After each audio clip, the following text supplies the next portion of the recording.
Okay, calling the Board of Finance meeting to order on March 9th, 2023 at 7:03. Welcome, everyone. I just want to sort of check who we have online. Christina and I think I saw Jim Gilligan's on as well. I don't think we need to seat anyone today. No. So, no seating of alternates. Approval of minutes. You have two sets, but I'm probably wading through them now, and we can defer approving them until next week if we so wish. Is there any comments on that? Because they're 5-pagers. So I'll give you a few minutes. We can do present to speak and come back to it if you want. Let's do that. Yeah. How about present to speak? Is there anyone in the room who would like to speak? Yes, and could you give us your name and your address? Yeah, Mike Benatti, 19 Pinecrest Road. I'm a member of the Rec Commission, and I'd just like to say thank you guys for all your hard work keeping our town fiscally responsible. Tough job, and especially the last few years, it's been really hard. Applaud your efforts. And that said, I'd also just like to mention that our rec department is essentially self-funded. No budget money is used to provide any of our programs or services. And while we have been able over the last few years to build up a small fund balance with some good planning and a little bit of luck, we do have, a laundry list of items that will need attention: alterations, repairs, additions to some of our facilities. And I just like, have you keep that in mind as you go about your deliberations, that we will be needing a good portion of the monies that we do have in the fund balance for those items. As they say, Mother Nature never rests, so most of our facilities are outdoors, so they do take, some beating, and that's basically it. Thank you. Thank you. Anyone else planning to speak? I see a hand up. Lori? Hi, Lori Semperbon, Turnpike Road and current treasurer. I would like to respond to some of the comments made 2 weeks ago after I did my presentation, my budget. Some comments about the slippery slope of changing how we compensate different people in town. I have been on many boards in town. I spent 8 years on the Board of Ed. I was the chair for 2 years. I never expected compensation. I didn't want compensation. I've been on the Board of Finance. I've been on the Planning and Zoning Commission.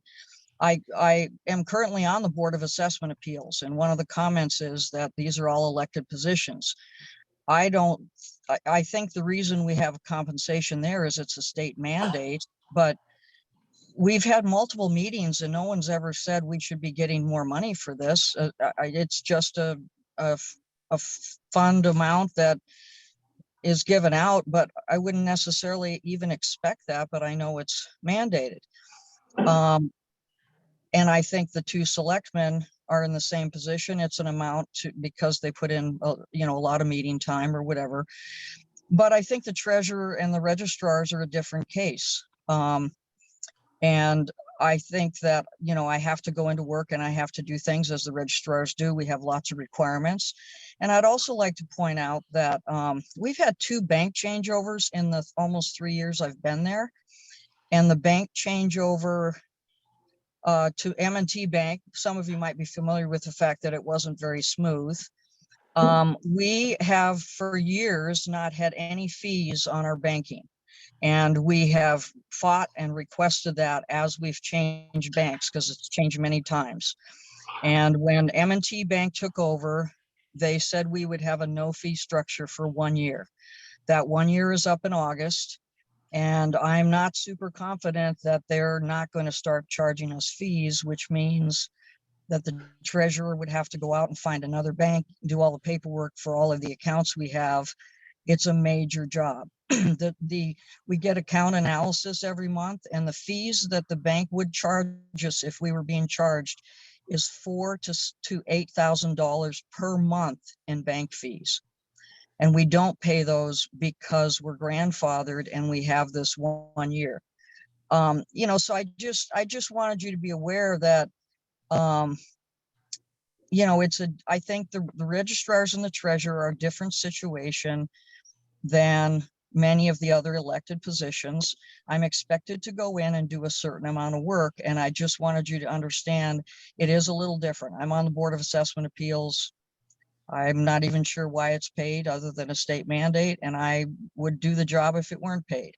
So I just wanted to let you know that it is a different position, and I do think that an effective treasurer does save the town money. Thank you very much. Thank you. Who else? Nick Tella. Hey, Nick Tella, 49 Myrtle. Just a couple things here. Of concern with budgets and such, paying. I'm sorry. Someone just cleared their throat. Okay. Go Yeah, ahead. no problem. Have concerns, that we're allocating money to be spent on lawyers for the town that do not specialize in municipal law. I understand that the law firm may work in that, but we're paying a lawyer that does not specialize in that, according to his own profile on his webpage. The other concern is that we're paying Mike D'Amato to promote basically large development in this town from his actions that have been perceived amongst other people. And that's all I have for now. Thanks. Okay. Anyone Oh, else? and I'm sorry, I do have one other thing. In regards to money that might be going to pay for Troy's vehicle in the future to drive around so he doesn't have to do work, I do not support that. Thank you. All right. All right. Anyone else? All right. Okay, well, we're gonna talk some about the overall picture, and then I think everyone probably has ideas from the presentations and the notes you've taken and budgets, and we'll get some issues out on the table. I'm gonna just say up front, and this is something for discussion.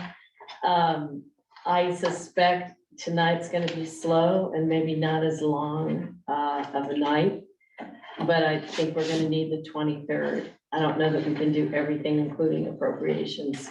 On the 16th, we'll do what we can tonight. And I'm sure we'll get some issues out, and maybe it will be lively and move ahead with a lot of things. But I just wanted to put that placeholder in there. It's in as a maybe, if needed, kind of date. And I just think that we're probably gonna need it, at least part of it, so.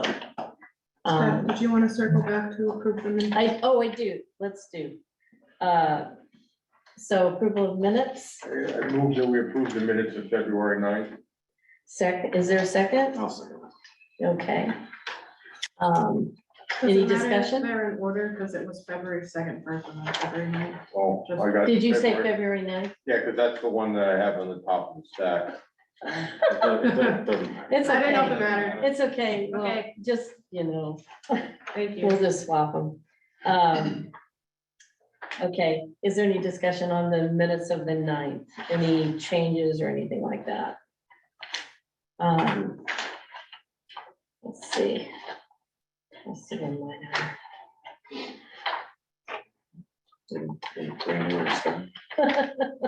Give me a break.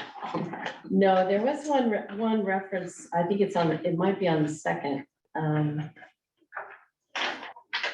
That I wanted to ask about, but I think it's on the second.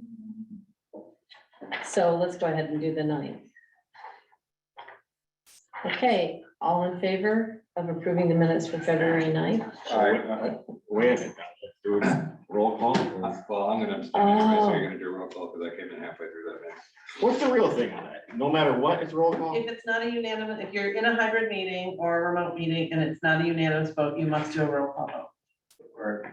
Well, let's do a roll Says call. aye, then I don't. Right, so you. Because because Jim already, spoiler alert, you know. Sorry. No, it's You say okay. just that.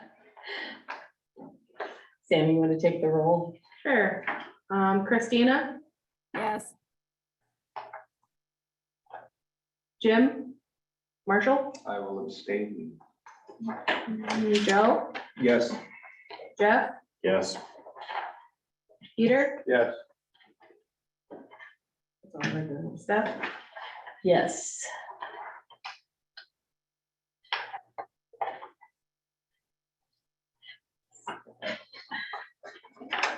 I'm only bringing that up You- when we go into appropriations, either it's gonna be fast or slow. We're It gonna used do to be it fast. Well, then you have, well, then, Oh, you mean how we, oh, that, you mean it rather than roll call? Yeah. Okay, well, I'm let's just saying, discuss that's that. how, you know. Let's discuss that under process later. Okay, so for the February 2nd minutes.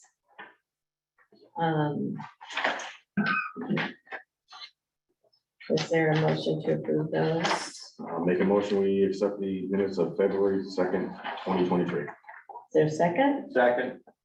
Thank you. Any discussion? The only thing I wanted to be sure of is there was a reference to Joe, and I just wanted to be sure it was if it was our Joe or if it was the Parks and Rec Joe. And because we didn't have a second reference, and I just wanted to be sure. Let's see, I think it was under the lawn service. Joe commented, and he's doing very well, so. currently. Yeah, That was our Joe. that was our Joe. You want Okay, me to just add the, I'll change.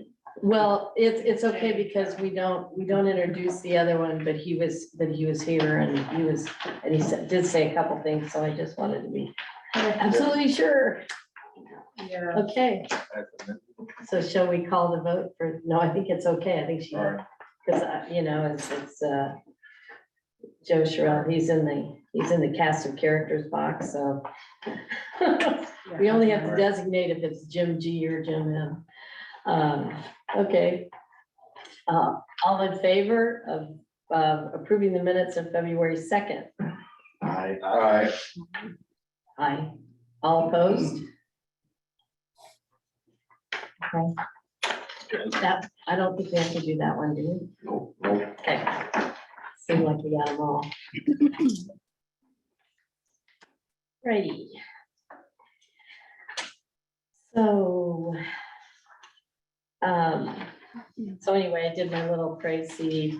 I think we could go ahead and share Don and I sort of activated the calculator that sort of puts in the budget total, the revenue totals, and calculates what the mill rate looks like if we apply the fund balance and if we don't apply the fund balance. And there's plenty of other little characters in there, but Yep. Can Sam share that? I will walk you through the overview. It's the one page, the red, Yeah, the one page. the colorful one. Mine's in black and white. Is it? So, I think mine might be too.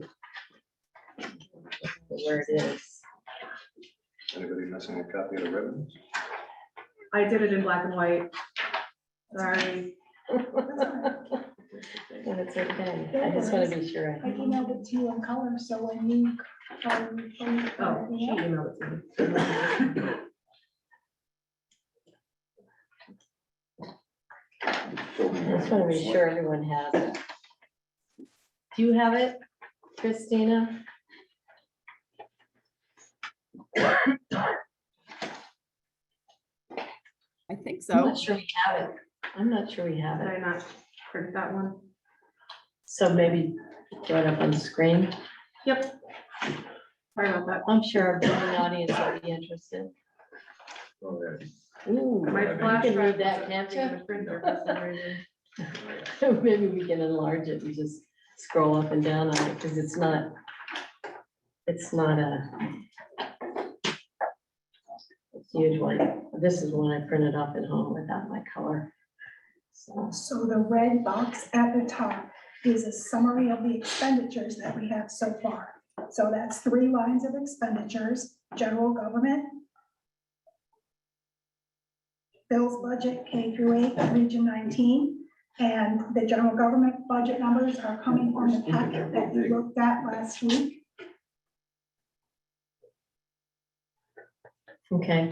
So I'm trying to make it bigger for you. Oh, wait. Okay. So Christina, you're like central to the frame, but you Oh, can. great, We're great. trying to. we're And I trying to can- share a document. I just want to tell you in case there's any old spinach or anything you want. I can't see it anymore either. Stop sharing. And hope that you can see it. It's real, it's kind of like playing, the out game on Zoom, I'll try. Mm. Well, to fill this space, so the general government budget, there you go, is about 6 million. The K through 8 is about 9 million. The Region 19 is about 4.5. So the total expenditures are 19.6 million. And you want to pick it up, Donna? Sure. So the green box is the revenue that we're expecting to receive. First box is state of Connecticut. That does not include the ECS. The educational revenue, the third line down, is on its own line. So 3.4 million is education cost sharing. And the other state of Connecticut revenue is our grants, like pilot and the little ones like that, that all add up to 340,000. The local revenue is the fees and permits from the town office building, town clerk. The miscellaneous revenue is in there. The investment income is in there as well. So the total revenues are 3.9 million. Now we have a couple of adjustments, and I'm subtracting out $100,000 just in case the BAA results in some changes and we have to adjust the grand list down. So I made that, and there's a little adjustment for 10 Mill Forestry, things like that. That's what the 132,000 is for. I plugged in for discussion only, fund balance application 650,000. So that number goes back to the fund balance forecast, where we saw that we think we're gonna have $3 million. That's our forecast at the end of this year in the fund balance. That represents 15.5% of our $19 million in expenditures. And the Board of Finance policy is that the fund balance should remain in the 8% to 12% range. So to bring it to the down to 12%, we would take 650,000 out of our fund balance. So if you minus that from 3 million, you'd have 2.3 million, almost 2.4 million, and that's 12.2%. So now you're at your range for fund balance. Okay, now the expenditures minus the revenue adjustments is the amount that you need to get from the taxpayers. That's the levy, and that's 14 million. The adjusted grand list is 481,000.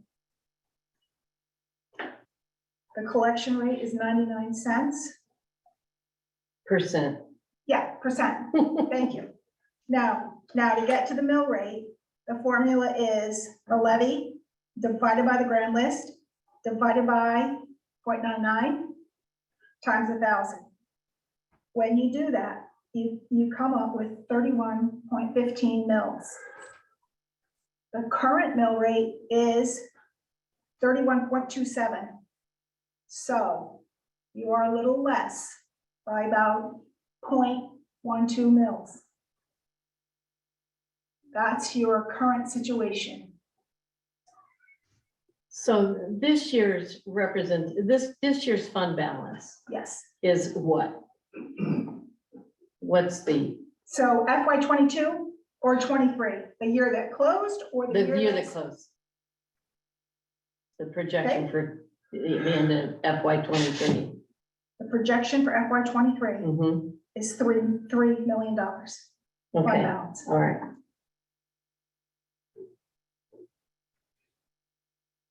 Okay, so you're talking about when you're plugging in 650 as a portion to bring it down to the 12% max. It's Yes. a little over the 12%.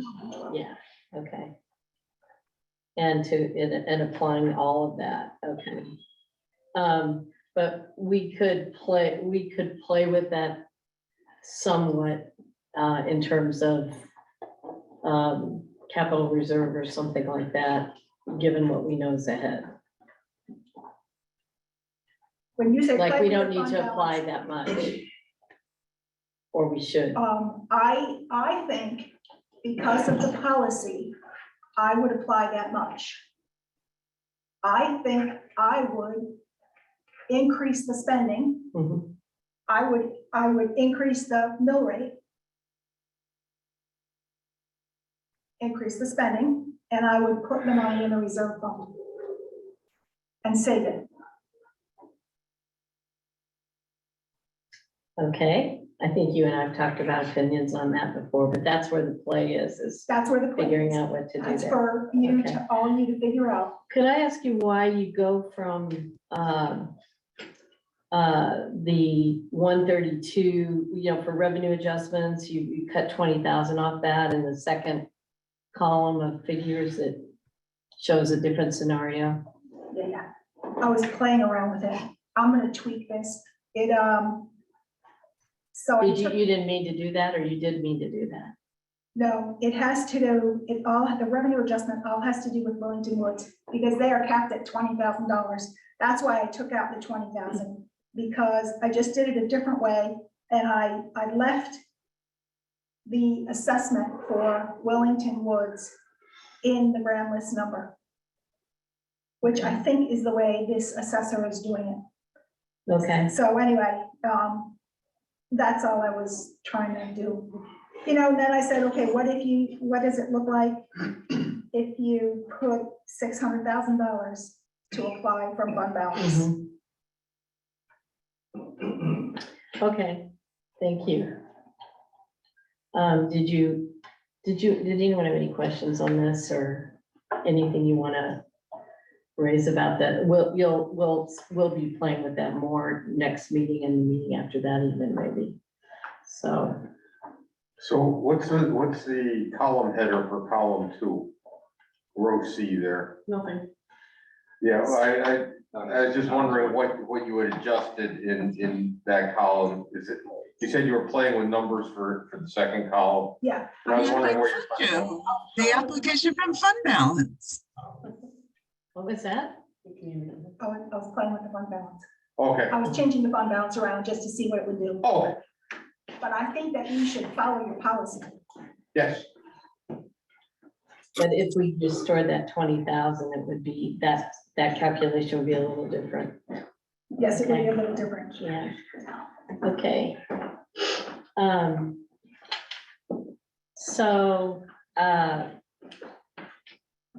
So some of the heat is off in terms of the end game, except that we have a lot of things on the horizon that we should be planning for, and that make this budget year isolated an opportunity to sort of think ahead in terms of how we position ourselves while doing justice by the budget requests that are on the table now. But it's not like let's just pack up and go home, because there's some issues in the budget, so, and the budget's as presented, so, with that, I'm gonna ask folks to, bring up some issues. I don't know, Christina, if you wanna, bring up any of the things that you've been working on, or. Well, well, first, I just had a question for Donna. If she knows what with the current mill rate, what the dollar amount is for a mill, just so when we're talking about, That's a good idea. Yes. Yeah, it's about 400,000 okay, in round numbers. Yeah. okay. Why did I think it used to be 440? Is it 400? More queuing to 400 now? It changes every year depending on the grand list and the Yeah. mill rate. Yeah. It could be 440. 440,000. It was 458 one year. I don't know. Maybe we could arrive at what that number is this year, since we've had some changes in the grand list. Yes, I'll make sure that I bring my budget with that number next week. Okay.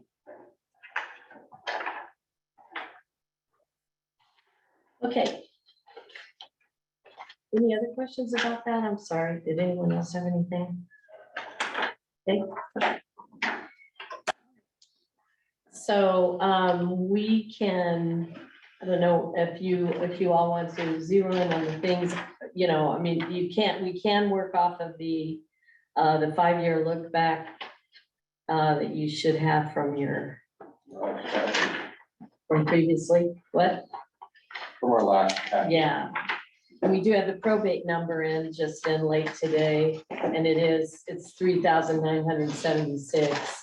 So that we put a placeholder in for 4,000, that's pretty close. And it does hang around there. It's been up to, been in excess of 4,000 a little bit, but usually a little slightly under. So that's what that is. If the thing about the look back is it's a good, here, Pete, I've got one here. I've got one in my package. Okay. I just have to find You it. gotta find it. Yeah. You have one? Okay, well, I mean,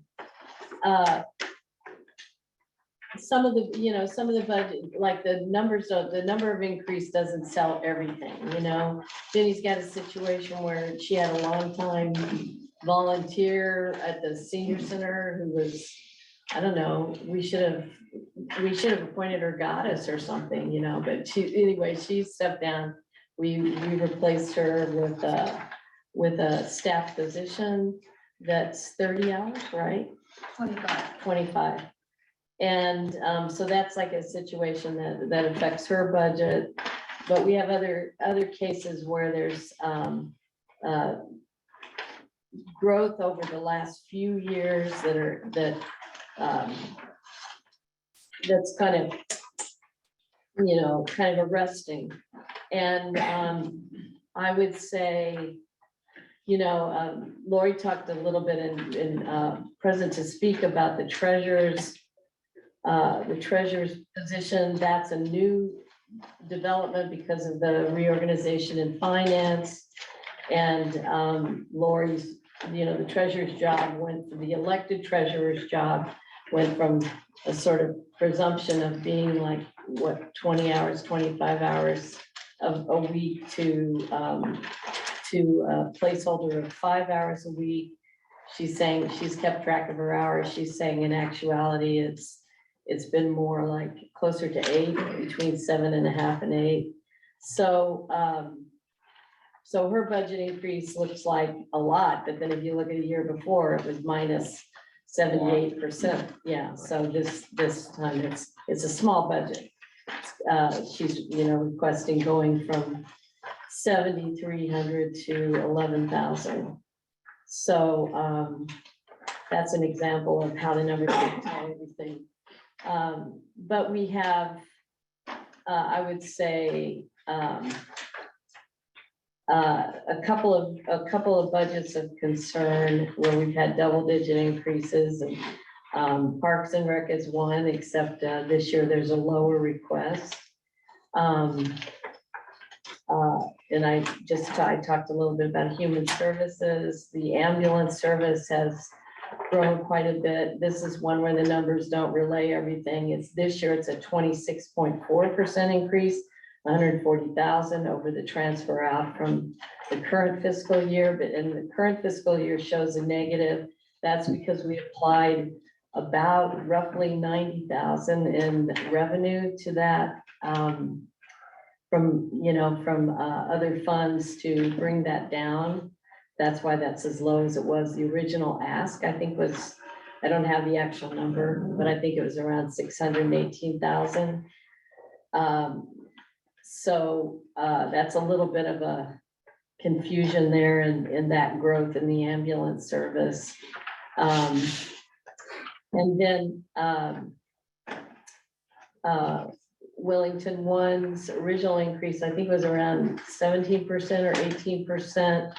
But we decided during their presentation to go ahead and use reserve funds to pay for the propane tank that went with an ARPA project that they were awarded. And so that kind of took that cost out of their budget request and brought them down to 12%. 2 years ago, they had a 29% increase in their budget. And as far as other double-digit budgets, I don't think there's too many others. But the general government budget, what is the overall percentage increase on that one? Has that been changed? Because this is what I have Federal is, government is everything but education. right, but then the fuel stuff, the stuff that was changed at the last minute aren't reflected in this one that I have. So So it was last week. it's 10.6 in this one. So I just thought maybe it was down from that. But maybe I'm wrong. The selectmen budget, General government was 10.5, selectmen was down to 8.17 okay. before any of the changes. What's the selectmen down to? 8.17 last Thanks, week. thanks. There's some total changes that will tweak it You were right. just a little bit. 2.5. Okay, so we can maybe update some of these figures.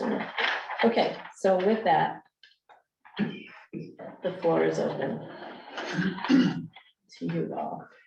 Do you have anything you want to start with?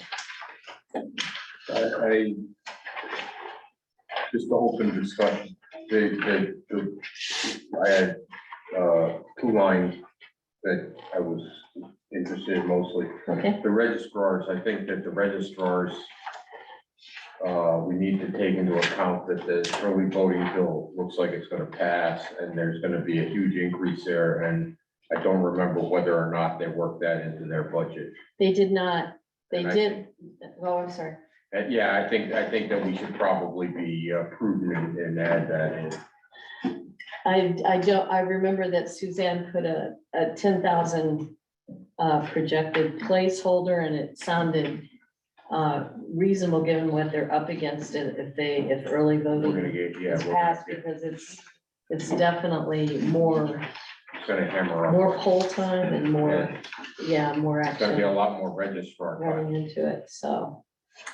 And I don't know if that's something that we, actually wait till it happens and adjust, or if we It depends go on- ahead and put it in now and, Depends on when the law becomes effective. If it becomes effective in this. in this session. In this budget year, then I think it should be in there. We're gonna have to come back and take, I mean, I don't wanna affect the balance, unapplied balance, am I using the word right?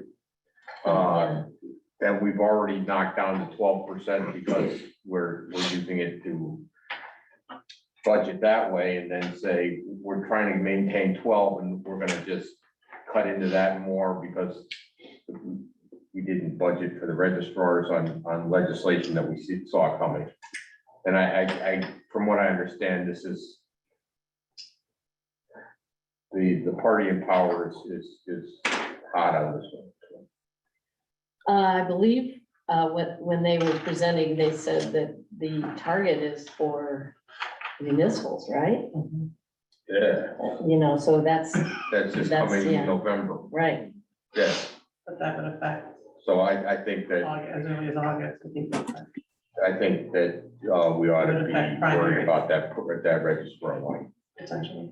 And I think that we ought to ask the registrar, I'm sorry, I'm not allowed to say, go ahead. Oh. Well, did Christina Majos? Do you Yeah, want- yeah. Did you want to say something? Because the registrar well, Christine was, Well, yeah, and I see Christine probably has information to add. I was just gonna say we could put it in a contingency fund of some sort if we're not 100% sure, because, and then transfer it in after the start of the fiscal year, because it could, if it doesn't pass, or if it needs to be another amount, then then their budget is gonna be off next year. Yep. Christine Sappis. Hi, as of today, we still have absolutely no idea what's going to happen with any one of these three bills that are currently being proposed. It could be anywhere from 10 days early all the way up to 18 days early voting. There's just so many balls in the air right now that nobody really wants to guess. I mean, we just really don't know. I know that Suzanne ran a couple of numbers on one scenario. Whether that's going to come to fruition or not, we don't know. Obviously, we wanted to let you folks know that this is something that's coming. Yes, I believe that it will be implemented for this municipal election. I don't know. We will let you know as soon as we hear anything. I think that the bill is hoping to be passed by March 31st. Again, we'll let you know if you want to throw extra money into the budget. Hey, we'll take it. I think Christina was right, we should be throwing it into a contingency fund. And what I'd ask of the registrars is to come up with a ballpark guess that we can throw into our contingency fund. Approximately 10,000. They had said, they did say 10,000, but Christina, I was gonna ask you about was, because I think that's predicated on 10-day early, right? Yeah. That 10,000 that you guys talked about last week. I believe that's what she was working with, was 10 days. Okay, so if it I'm goes. trying to raise my hand, but I can't, sorry. Oh, there's Suzanne. Go ahead, Suzanne. I did a quick calculation, and just for election officials and supplies, we estimate that if the lowest amount of early voting days passes, which is 10 days, it would be approximately $10,000 per voting event that we have to do it. That does not include any adjustments to the registrar's salaries. Okay. Per event, and in fiscal 24, No. just the one? Is this just for like Yes. elections? It's Well- just for elections, it's not for like referendums, et cetera? Currently, well, again, we don't really know. We expect know. that it will not be for referendums, but that has not been, decided yet.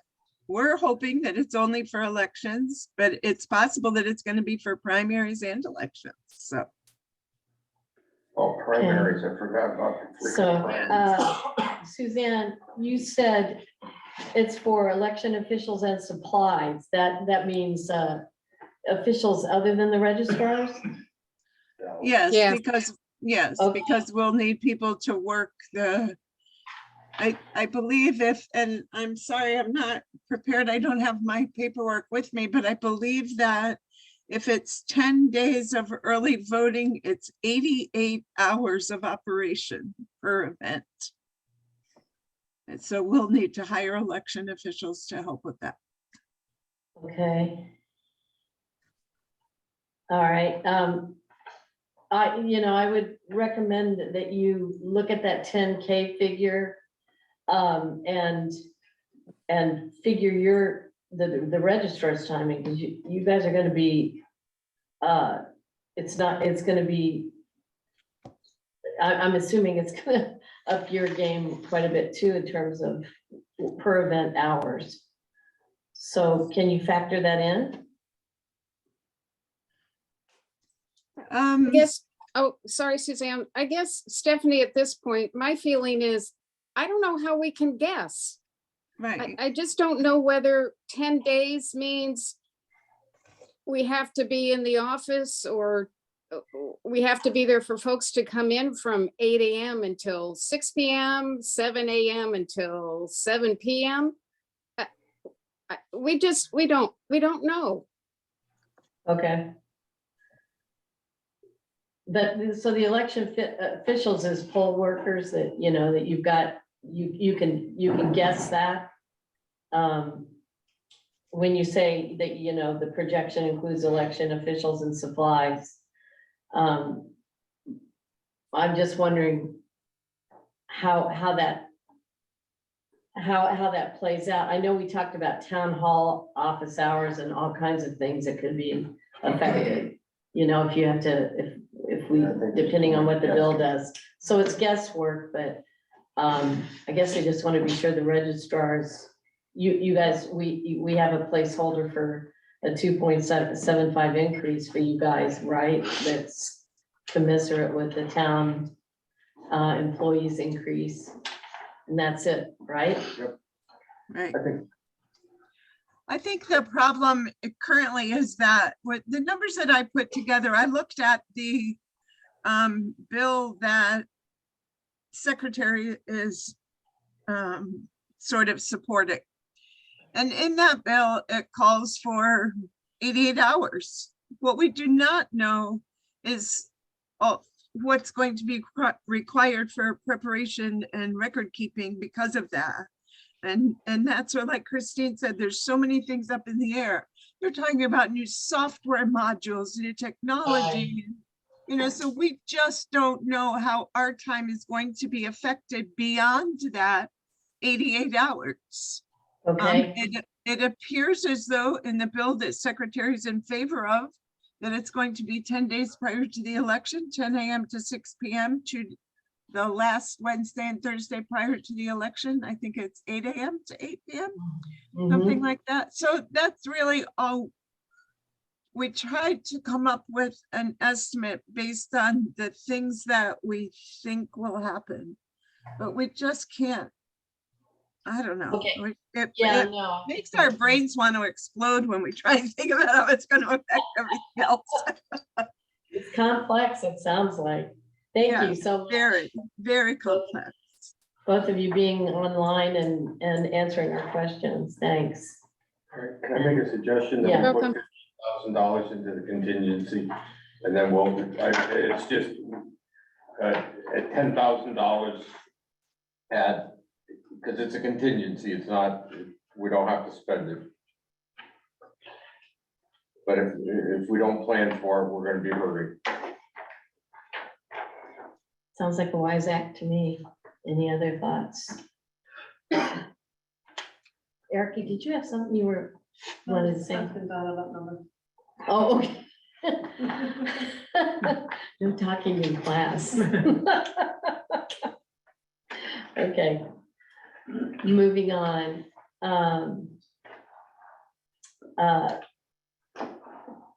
You guys want to talk about next? Can I say something? Sure. Well, I guess it's just more of a concern that there's a few of these environmental budgets that are in the over 20% increase in spending. And also most of them, I'd say, are for departments that have special funds. And because of COVID, things seem to have they're just out of whack and out of how they used to be. And then we have either increased or haven't increased, but their fund balances have grown in the last couple of years. And also the request to spend has grown.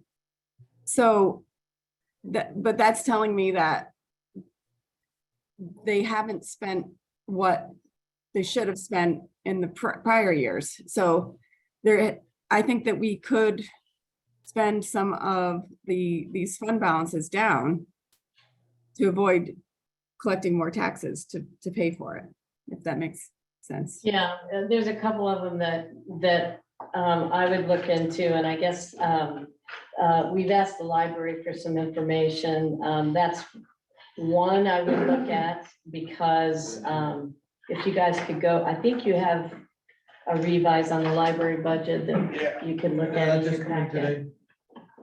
What's that? Was that today's package? Yeah, there's one from Human gonna ask about Services, that. Parks and Rec, and Library.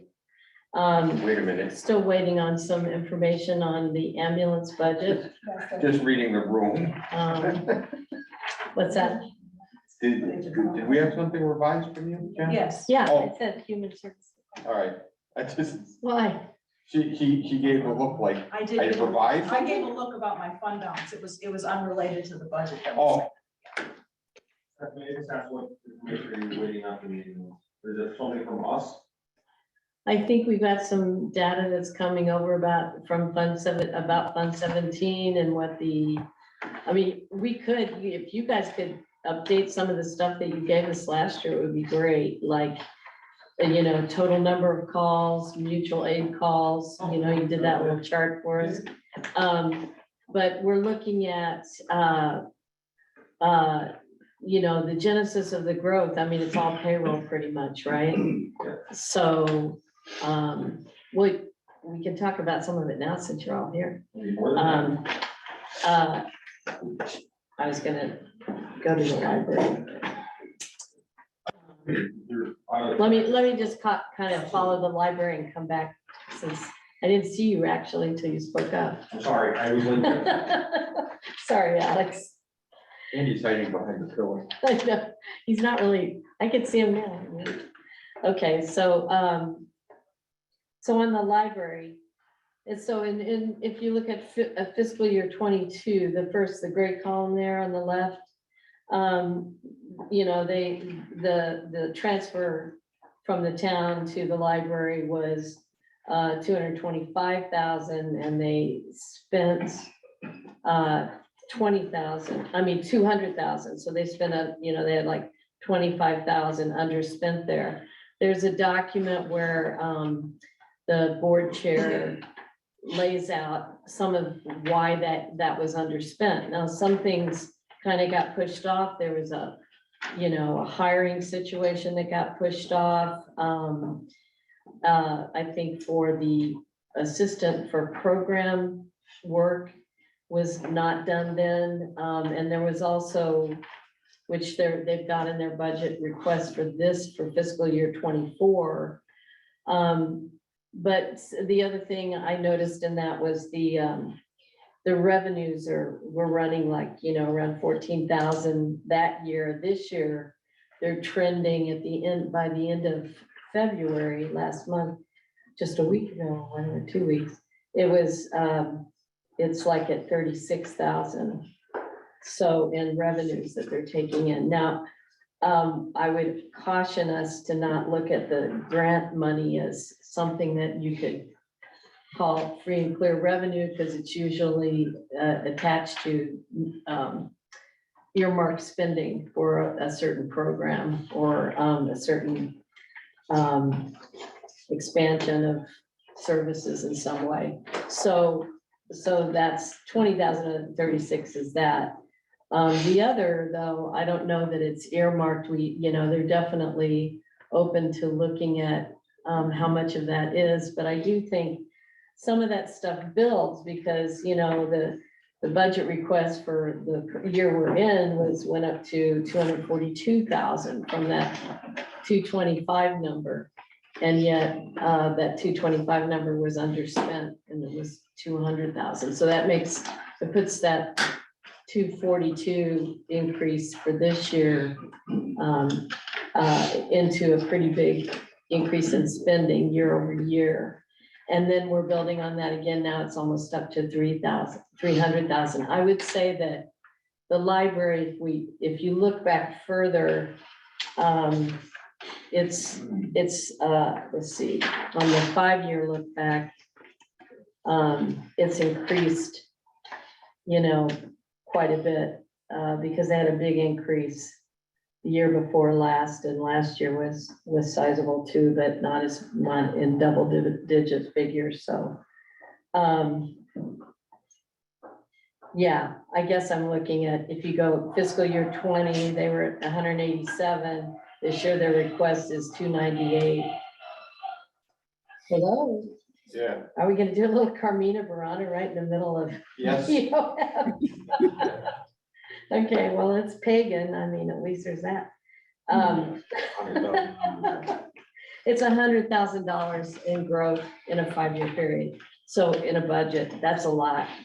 So I love the library, I just want to say, but it's, you know, this is what I meant when I said, just because we can, should we just accept everything at face value? Because I don't really think we can do that. So what I was looking at is applying some revenue figures to their budget for fiscal year 24 to the tune of, you know, at least taking that request down by, you know, 25 for the fund balance from fiscal year 22, because they made some savings and they just didn't do some spending, and they did some other things that were efficiencies. So, you know, I don't want to scoop away too much or anything there, but I also feel like there's some issues with the staff reorganization that still need to be kind of hammered out, because there's some confusion about, you know, when the director job split into 2 co-directors, there was some discussion about being able to handle the thing, one of the co-directors to be able to handle some of the programming services through that partnership. That did not mean we needed to come back and do a full programming person. And now it kind of looks like that's not working out quite as planned. So you know, I would not say to them what they need to do as far as where they take it from, but I think we could take that $55,000 increase down to something more like 30. I'd like to see it around 255,000 for their approved budget. I'd be happy coming down to 125 on that. That would put them at about 5.5% increase year over year, which would put them more in line with other departments similar size. I don't know that I would like to hear back from them on that. It's just that, you know, when they were presenting, and now we have a lot of documents, and I don't know if you guys have had a chance to look through all those, because you got them in your packet, but you didn't really see them earlier. I don't really want to, I think we can put that in as a placeholder, but I don't know if I don't know if we should go that far without talking to them, and I don't think they're online here tonight. Because I'm not really sure what, how far that is. Let's see, but the ask is for 26%. I'm sorry, not 26. It's down to, what is it, Donna, 21 now or something? 2279. Is it 22? Can I ask a question? Sure. Who is it? Can Donna tell us, or maybe it's even at the bottom of the spreadsheet, what the amount was that went into just stayed in their fund balance in last year?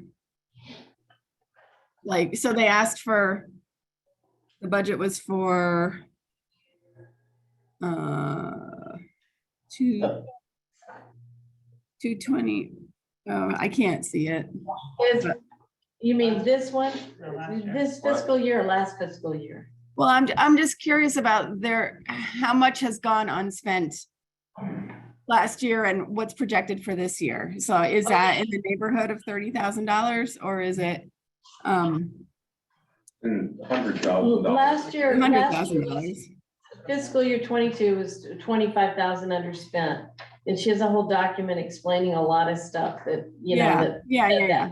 Okay. And then this fiscal year we're in is like about 242,000 what they're budgeted for.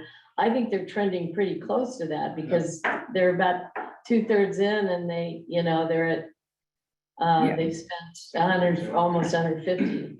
Yeah, So halfway through, they were at 112, so they're tracking at that one. Yeah. That's the 25 from the year before. I mean, but in all honesty, it's at 37% over 5 years. Which, you know, on that 5-year look back, it's, I mean, I haven't go ahead. been here for all of it. It just, the number is, it's just a little staggering to me, honestly. Yeah. Did you create that? That being said, I haven't had the chance to fully digest the staffing count, you know, Mm-hmm. seems like they did provide quite a bit as well as unspent funds in library accounts. Mm-hmm. And it's that short-term investment fund that I think is where they mentioned a lot of Excuse me, that. just 1 second, I need to turn that off. I think it's that unspent, it's that short-term investment fund that some of that unspent budget has been rolling into year over year to try to replenish that, but it's, I will say, and I applaud them for this, the library shared with us their off budget account balances. They do have a rather large one that was the kind of money left over in the building project itself that they are holding to finish off the unfinished lower level, which is a lot of space, and they're hanging on to that for that. They have another 100,000 in balances, I think, from various accounts that they, you know, that I'm not 100% sure how they're all earmarked. 300,000. They do, you know, it's not in operating. I mean, we're not like talking about taking it down, but it is, you know, I mean, I'm assuming that's where, you know, some of the unspent money ended up in year over year, so. Yeah, we're not privy to that, because it's like, We don't, right, it's quasi. right, And several years ago, we asked them to invest that for some kind of investment income, because they had just had it in like a 0% savings account for years doing nothing with it. So right. I Well, know. historically, going back, you used to be able to make, you used to do that when interest rates were high, they're coming back again, but. Yeah, they are, so, yeah, I I mean, in know, my view, It's not- yeah, no, again, it's not our purview here, but you can Sure. I would certainly try to invest it a little bit differently. me too. And then you can actually play around with the interest and have a real impact on operational, the operational life.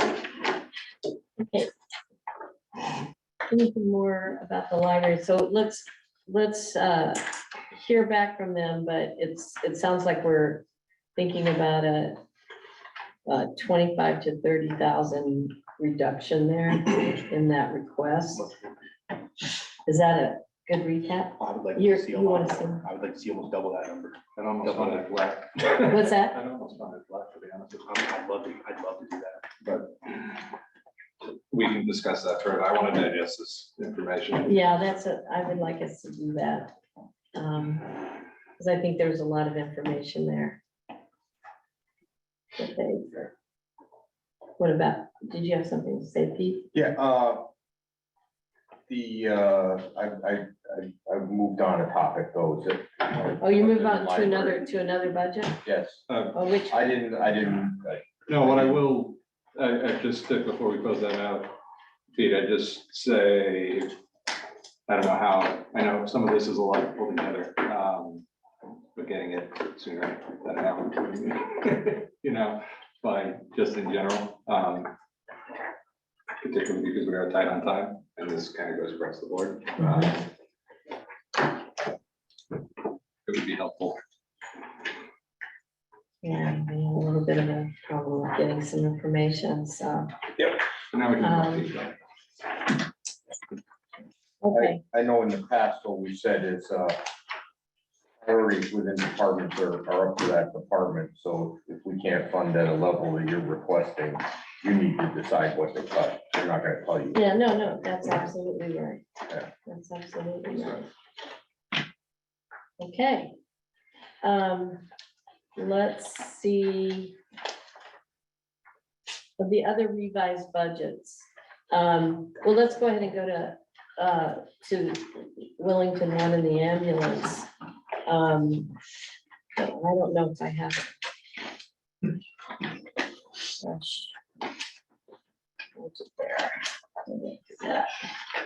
Before you start this meeting, you look at another revised operations budget for the fire department with the new fuel rate. With the fuel thing, we don't have it. I know you haven't Oh, done it yet. okay. Just gave you the numbers the other day, and I have not had a chance to. Okay. So you don't know what an overall might be as far as a savings there yet? You haven't been able to compute that? I don't know. Okay. Wait, might we know by next week? Thank you. I hope it's by tomorrow, I just.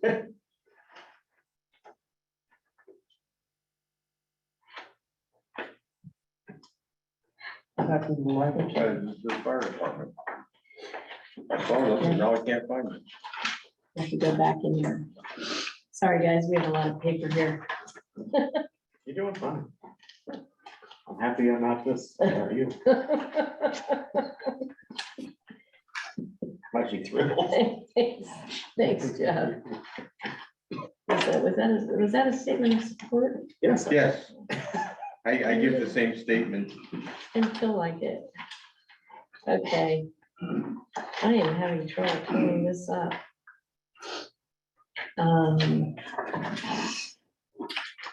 Well, I mean, top of mind, the ambulance budget is about 670 grand.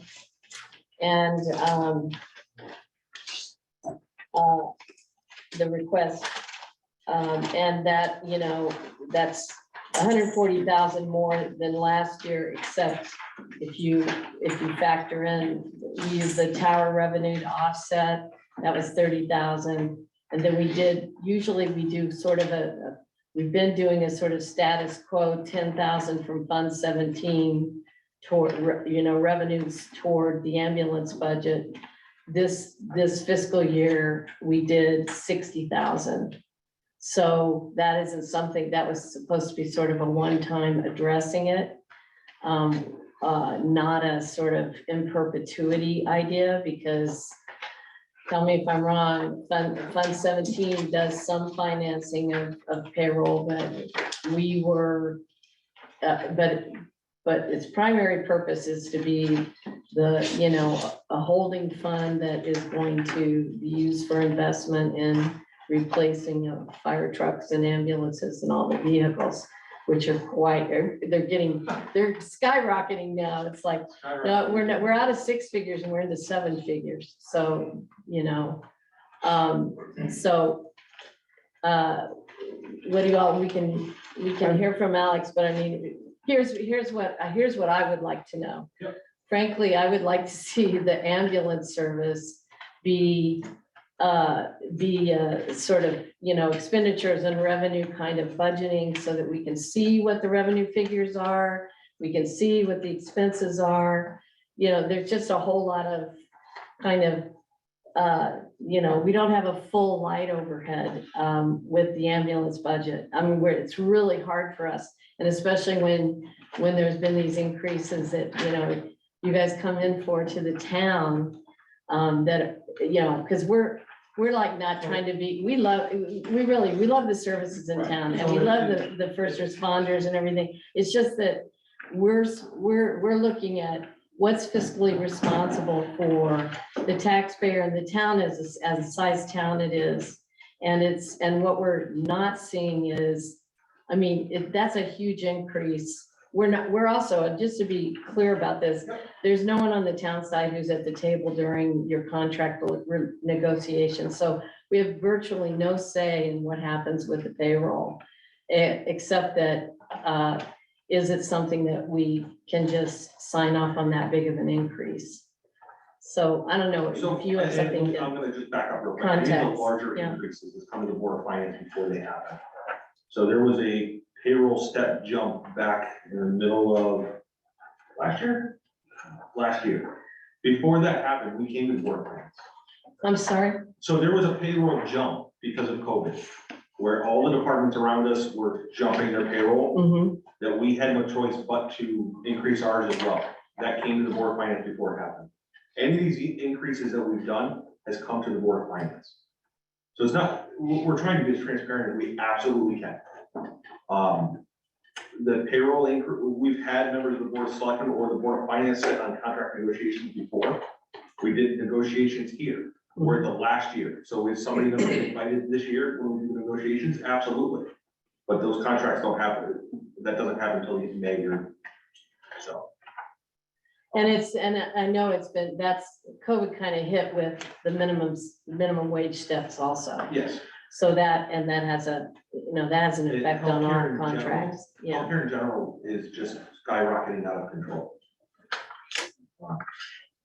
And there's a lot of it is fixed cost, the payroll side of it, the town of Wellington does not have a volunteer base to not have people on 24 hours a day. We don't have the volunteer base to run emails between either department. And we'll burn, if we were to do it with volunteers, we will burn the little bit of volunteers that the town has out very quickly. Are you talking about fire service, or are you talking about ambulance? Ambulance. You're saying if you had volunteers doing it. To run the ambulance, we would burn them out very quickly. Every town around us, and I know some comments have been made about Colin. Anybody that sees our call, knows our call line has gone up to visit Colin or staff. They're facing the same issues everywhere else, is that their volunteers are burned. Trying to run calls on a volunteer basis when it takes 3 hours to do a call at 2 o'clock in the morning isn't gonna happen. Volunteers aren't coming out to do it. They have, everybody's working 2 or 3 jobs now. The volunteer base to run an ambulance doesn't happen. Can I ask a simpler question? Sure.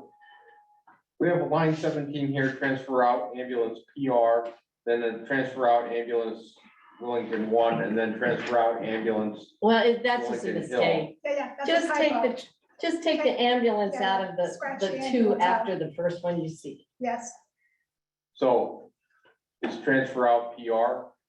No, the first one is transfer out ambulance. All right. The second one is transfer out Wellington FD1. The third one is transfer out Wellington Hill. thank you, Steph, that's correct. That's all. Got Come on, Pete.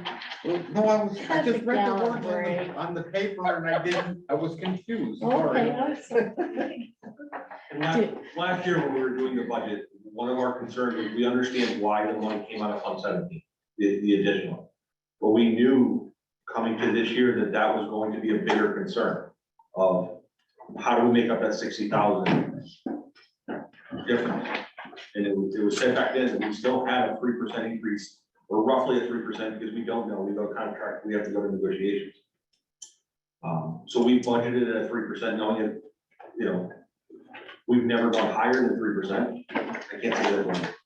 I can't give an accurate figure as to what that's gonna be for next year, because we don't know. Contract hasn't happened. Okay, so, I mean, yeah, I know you've heard the things about Tom. I mean, the fact is, like, and just in the absence of having it, sort of I've scribbled all over it, but the figures you gave us last year, we, in mutual aid, we go to, Wellington goes to 51 calls in Tallinn, they've answered 7 here. So it's like a 7-to-1, good odds if you're at the track, let me say. And, the question is, the understanding is that Tallinn has some full-time ambulance staff, and they're a bigger, wealthier town. And Higher volunteer base.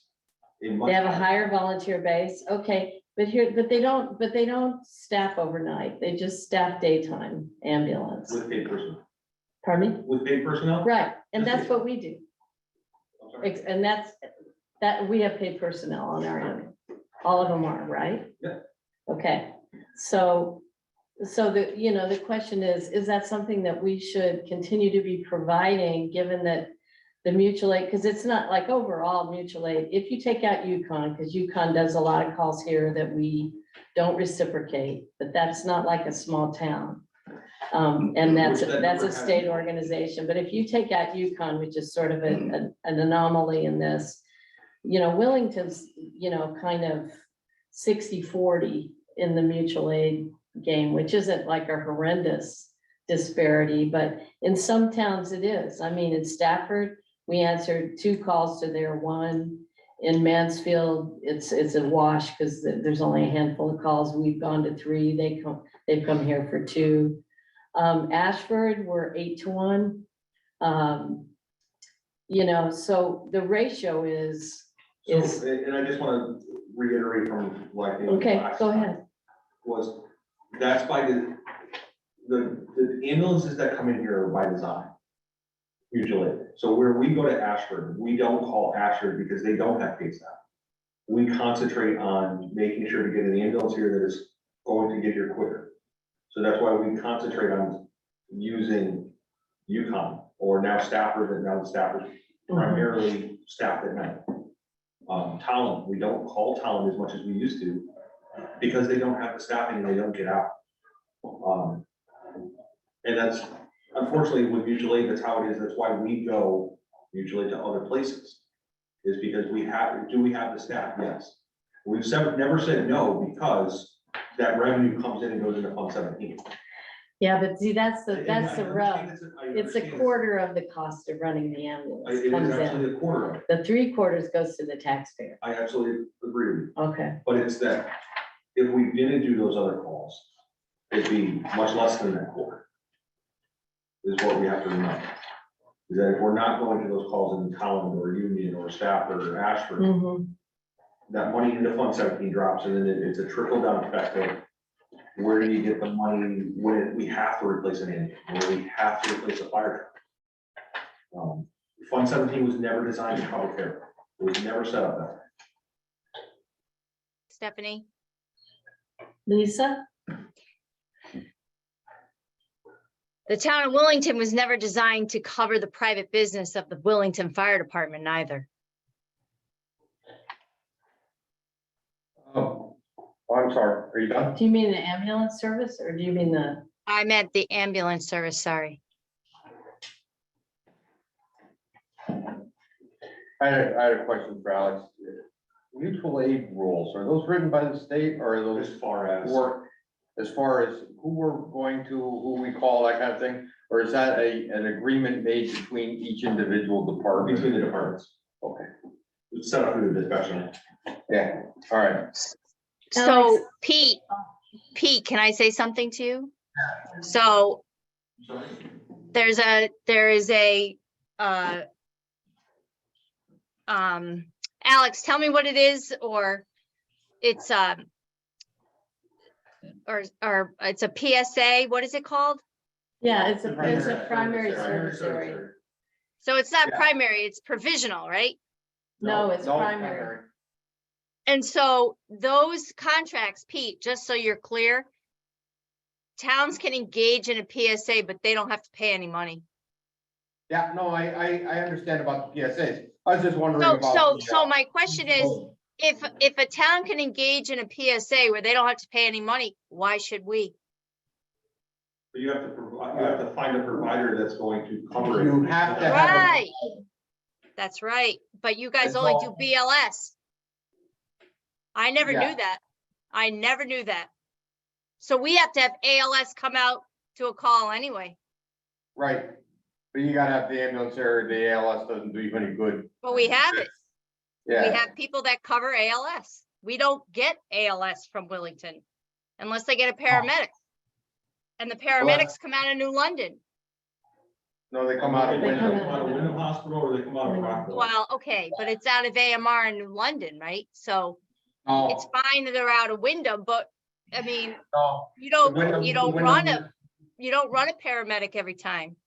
We don't, because the expense to run a paramedic. is- Right, so the expense to have Willington supported by the tax dollars is far out of whack, and the townspeople need to understand it. I've been sitting on this board for years. Shame on me, I had no idea. No Well- idea. As I understand it, and I will be corrected by the fire chief, I'm sure if I'm wrong, our ambulance crew is also our primary fire crew. And that's why we're paying 24/7 is because we want a fire engine to show up when your house is burning down, and that ambulance crew. Good luck with instantly that. becomes a fire crew. We're the largest town. We have more square miles than I think anybody that was a else. little uncalled for, but that's okay. It wasn't just uncalled need to- for, Pete. I have just as much of a right to say something as you do. No. Well, I then don't say understand no, that. no, and don't freak out. Could I But just questioning ask, the could I quality of just ask you a service that is question? being provided to the town of Willington is wrong. Is what? Questioning the quality of service that the people that are working are providing to the town is wrong, because they've done I nothing. never said that. I never said that. I never said that. What I said was I was wrong for all these years, believing you were an ALS. And if I thought that, so did everybody else. Yeah. I'm guessing, and maybe there's a lot of people that are smarter than I am, definitely, no doubt. But my point is that it was misrepresented and it's too money's tax dollars. You're a private business operating under public tax dollars. Because I don't want to get to the thing, but I want to. I have a right to speak. I have a right to speak. I'm on this board and this is a hot topic. I want to get back to Alex's question about what we're looking at what to do. And I feel like, the low hanging Don't fruit. fund it. That's what we should do. Don't fund it. The low hanging fruit, to me, the low hanging fruit is the deal with union. I Because, don't disagree with you. and it's been like 2 years we've been talking about it and, and you've talked to them and they gave some ARPA money and just want, people to know, who are listening or in the room. Some is 12,000 they gave, that's it. 12,500 or 13? 15,000? No, it was either 12,500 or 13. I'll go with 13. I've seen both, but Okay. I've seen, but anyway, that's what they gave one time ARPA money. Which they said that they have agreed to sit at the table. I've asked for a meeting, it hasn't happened yet. Yeah, well, that's Yeah. wrong. That's wrong. That's on It's- you. So, because one of the things, I mean, I know that you're kind of dealing with a similar thing with Summers, right? This is not unusual to us.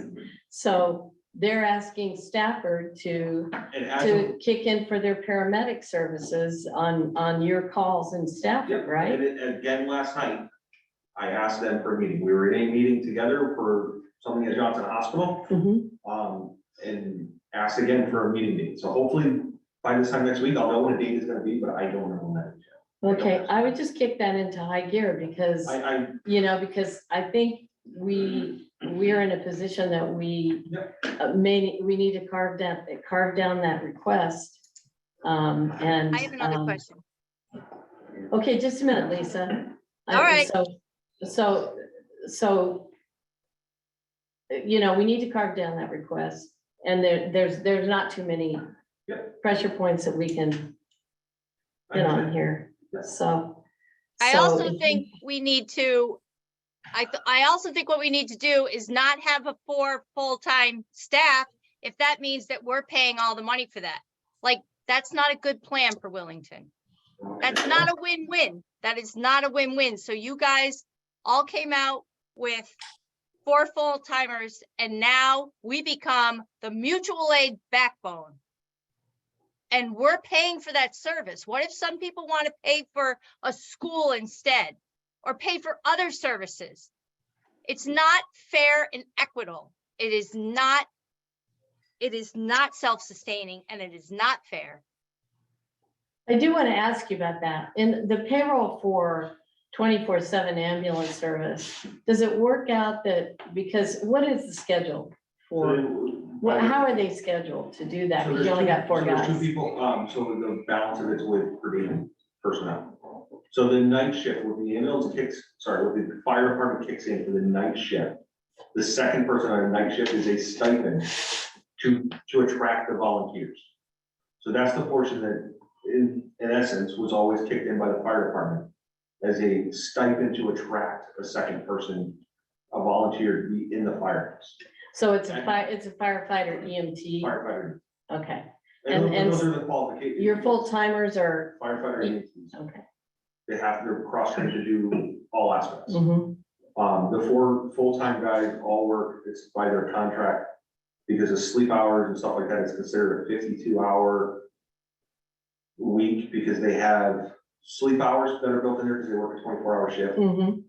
So the hours that they don't work, the schedule is built so one full-time person is there 24 all the time, except one day out of 30. Where just in the way the rotation is, there's one Sunday shift that it's 2 part-timers over. Okay, So I have a question. go ahead, Joe. Just want to say thank you for your efforts with union. We appreciate that. If you had to make a guess, would you think that we would get something similar that we got last year, this year? If I had to guess, and that's only a guess, I don't have any idea. Okay. Second, Yeah, sorry. would it be possible, something like, what you're dealing with right now with Stafford and Summers, is something like that possible with us in surrounding towns, Tallinn, Ashford?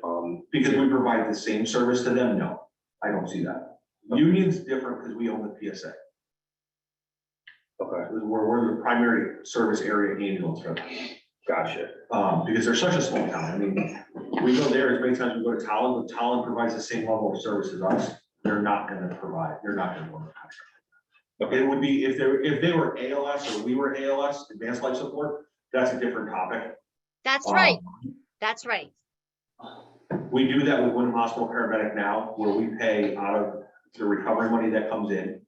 Part of that recovery money is spent on the ALS services that are provided to the town of Wilmington.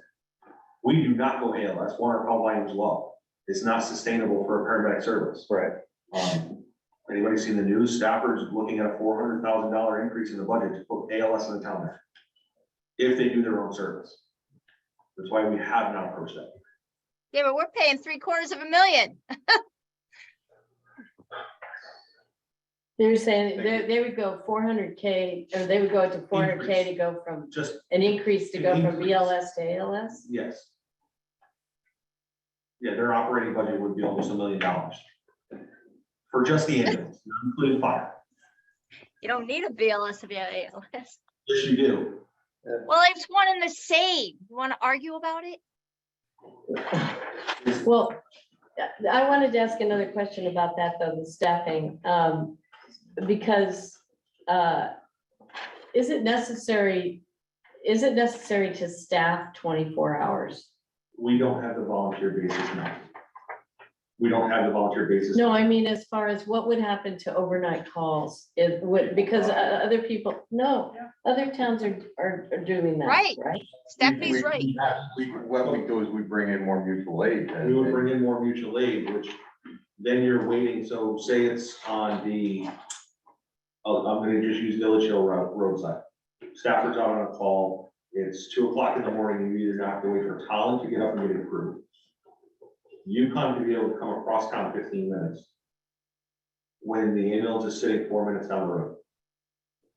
Somewhat. Get your volunteer crew out to go for it. Mhm. I think that is, would be detrimental to the services in town.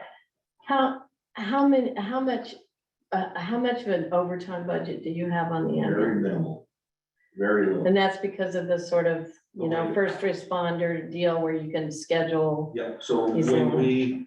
if a full timer takes off, it's very rare that we use overtime. We get per diem or part timers to work, as long as they're still qualified as firefighter and to do the same job. Mhm. Well, just to piggyback on Joe, I personally am not looking at, you know, a status quo injection from union. I'm looking at more of a what's fair. We've been, you I know, know. we've been good neighbors for 15 years of, you know, of free service really with no, you know. And so the 12,500 or whatever was a nice gesture with ARPA money, but ARPA is also a one-time thing, as we all know. So as far as being sustainable, I was very much hoping that that would be stair-stepped up. I mean, even if it's, I mean, we're projecting if they had, according to your numbers from when we last talked about it, 60 calls in union that they do not, you know, reciprocate, of course, and that we do, and we are their first, we're supposed to be there first for them under the PSA agreement. And we have an overall, do we still have an overall 600 calls? I'm sorry. About, well, the overall calls for the town of Wellington have been 600. That was the number that year. Yeah, roughly.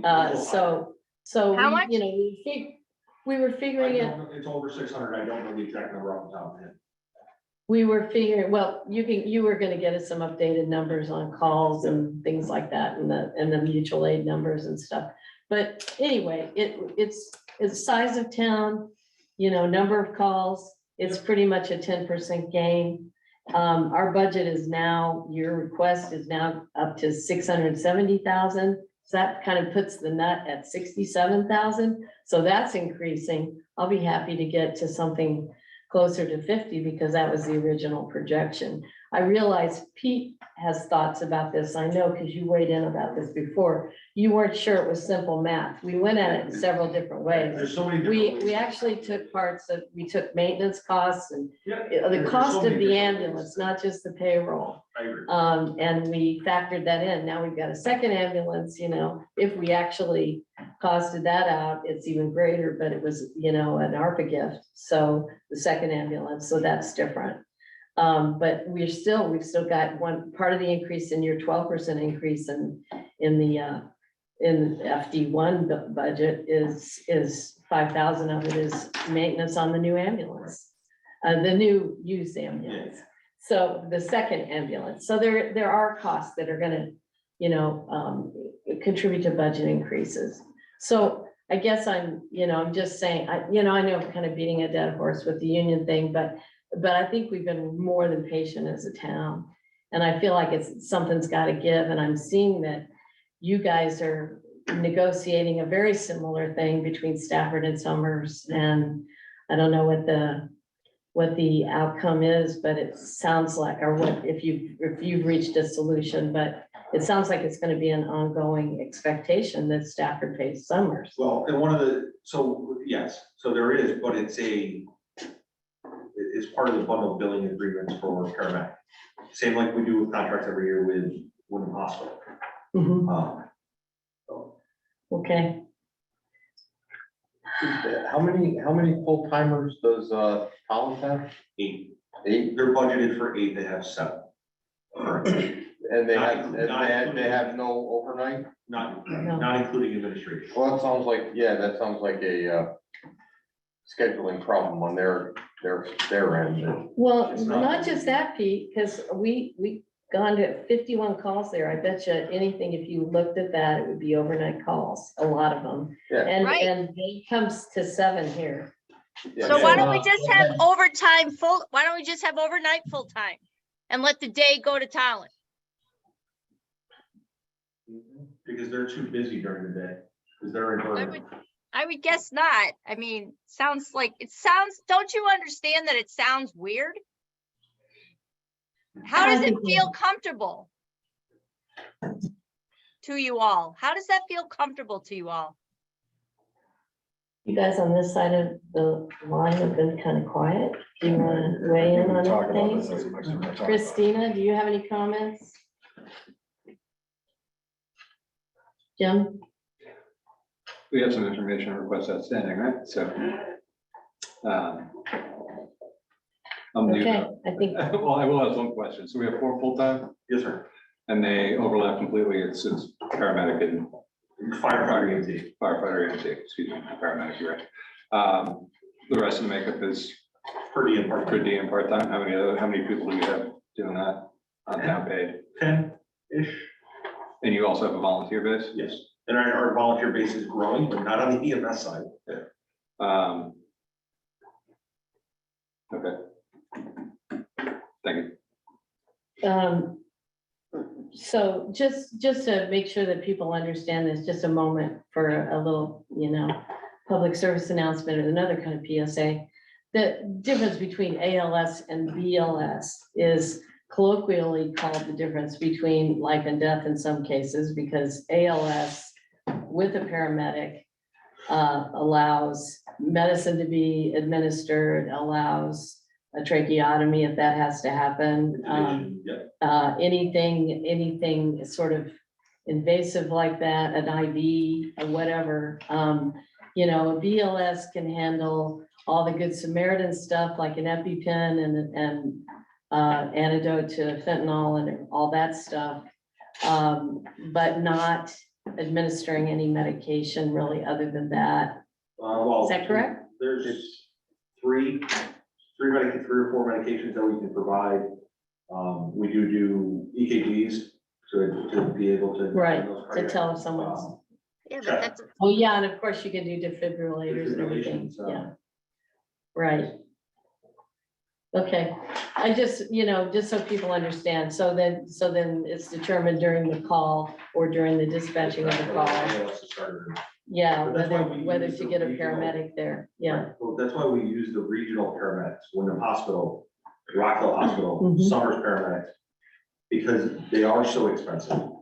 And that's why the BLS agencies all around us don't go ALS because it's extremely expensive.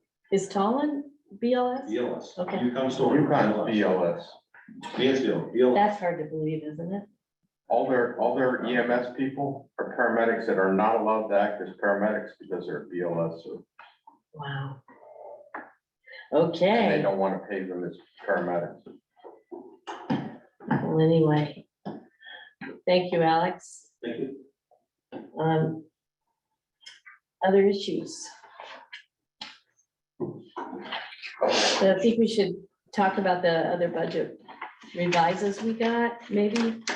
Yes. So that's Parks and Rec and Human Services. I know. I want to hear from them. Okay, Something. I'll tell you something. All right.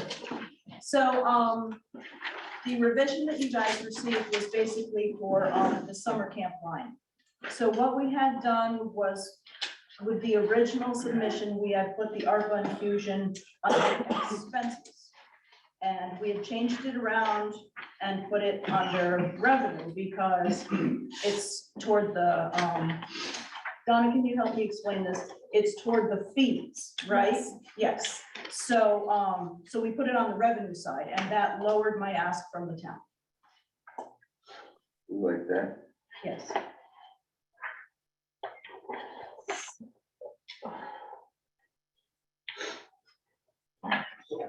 What was the original ask as far as percentage?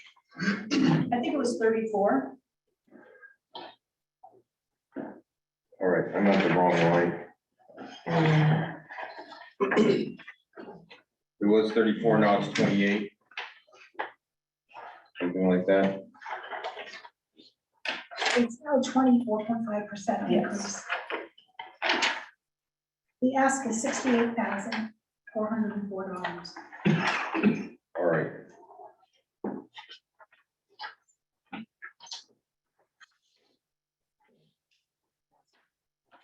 your big increases?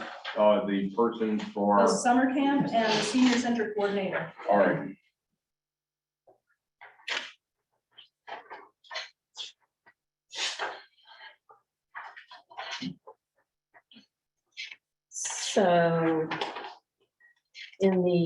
So the revised budget actually takes the percentage up, is that right? No, it goes No, down, it goes down. Okay. Yes.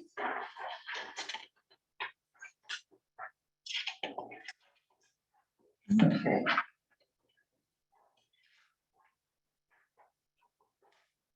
So you're going down from, is that right? 28 to 21.6, 28.3 to 21.6, is that right? so it's like- No, I still want to look at transfer from GF, that's the transfer from the general fund they're asking. went from like 34 to 28 or something. 24, 25.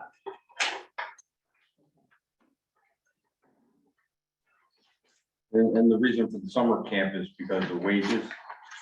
Because I The see the reason wage summer line. camp was increased is because last year it was free. And so you can see that the number is higher this year because we are paying our staff. Yes. So do you want to explain a little bit about how the ARPA project works as far as the current year we're in is the first of 3 years, right? And I'm sorry, not this year. Last year was 100%. And the year we're in is 50% share, where the town is sort of being weaned onto Correct. restoring a program that sort of fell on hard times with the pandemic. That's absolutely correct. Okay, and then next year will be a 25% share from ARPA, Right, and then we'll be on our own. correct. The revenues, however, work out to be, the gross amount is 200 a week per camper, right? And it's a 5-week program. Yes. Yeah, and then you have gotten a little bit of interest from Ashford and they, out of town We kids. frequently have Ashford kids. We've, Play- ever since pay like summer the full camp's rate. inception in 2018, we've had at least 3 Ashford families every year. Okay.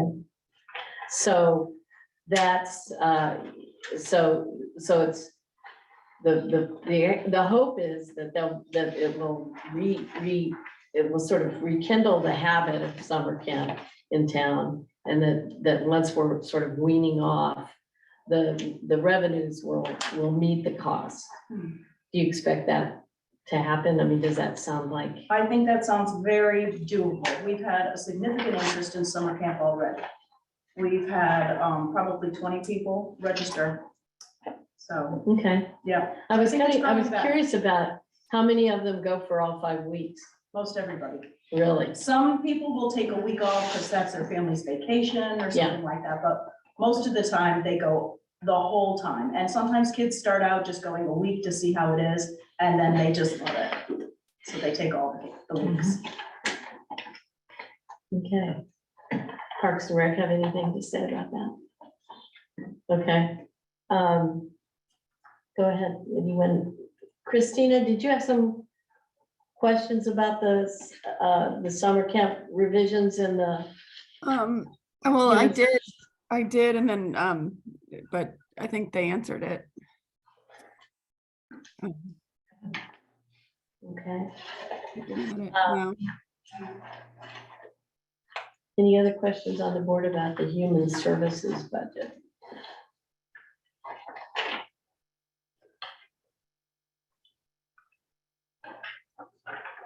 No, I'm happy with you. You're happy? Thank you. All right. Let's look at Parks and Rec. And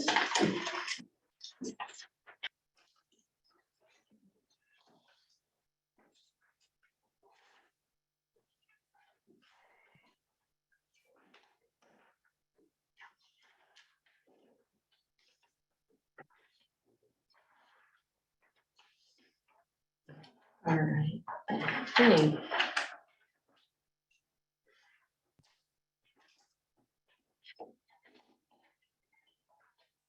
Do you want to explain the revisions in your budget? I had three major revisions. The first was summer camp, which we just talked about. The second was lowering the electricity cost for the new lights at River Road that are going in. And the last one was, it was mentioned at the first meeting that I talked at about looking at the fundraising expense. And I said at that time that I really didn't look at that number. I just kind of carried that over how it had previously been in the budget. So I lowered that number to what I feel would be a more accurate number. Would you lower it to?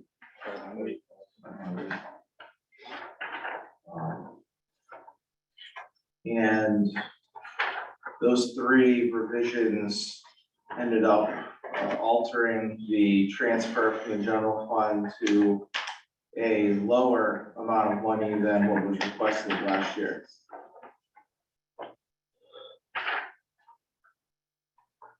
So you're in negative? Compared to last. Compared to last year. I'm gonna draw you out a little bit on the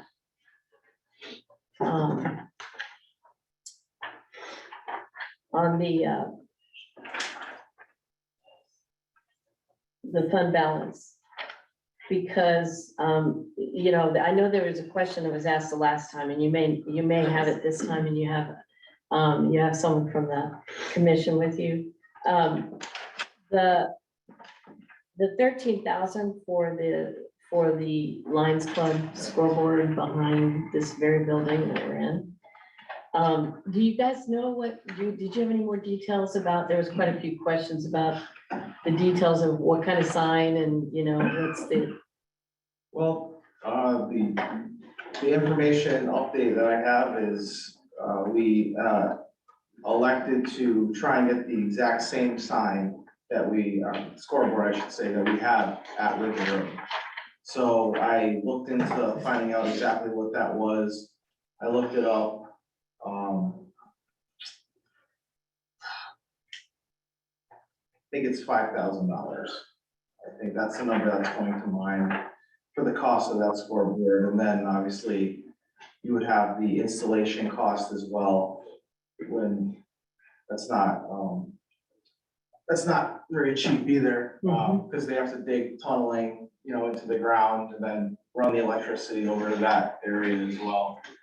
And depending on how far the scoreboard goes out from the concession stand, it'll increase the amount for that even more. So that really hasn't been determined yet, the precise location for where we want to put that. Okay. So, you know, it's kind of one of those situations over time where there is, you know, unspent,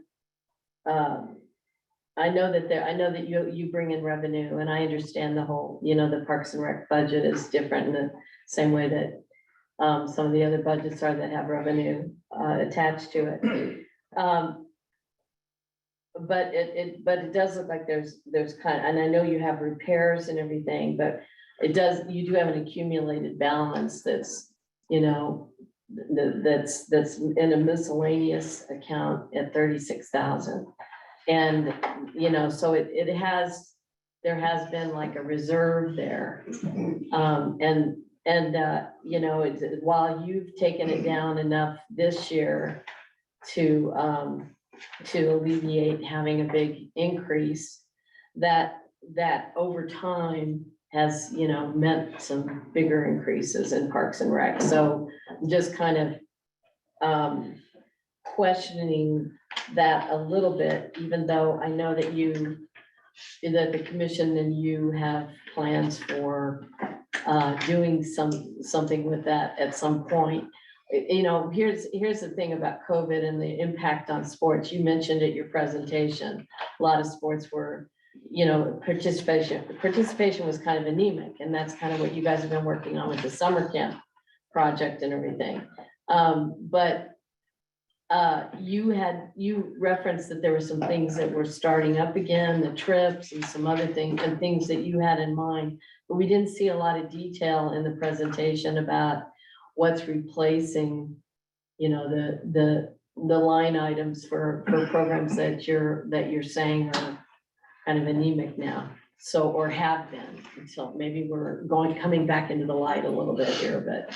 So I don't know if you can comment on that, or if you can give us more detail on that. I think there might be some more specific questions, and I'm just sort of giving you the overlay of what I've heard people express about after your presentation. Well, when it comes to, you know, the programs that are even just listed on this sheet, you know, there's ones that are obviously running, and then the few that look like they may be inactive, you know, like Christina brought up, they have actually started again, a few of them. There just haven't been any expenses paid out yet.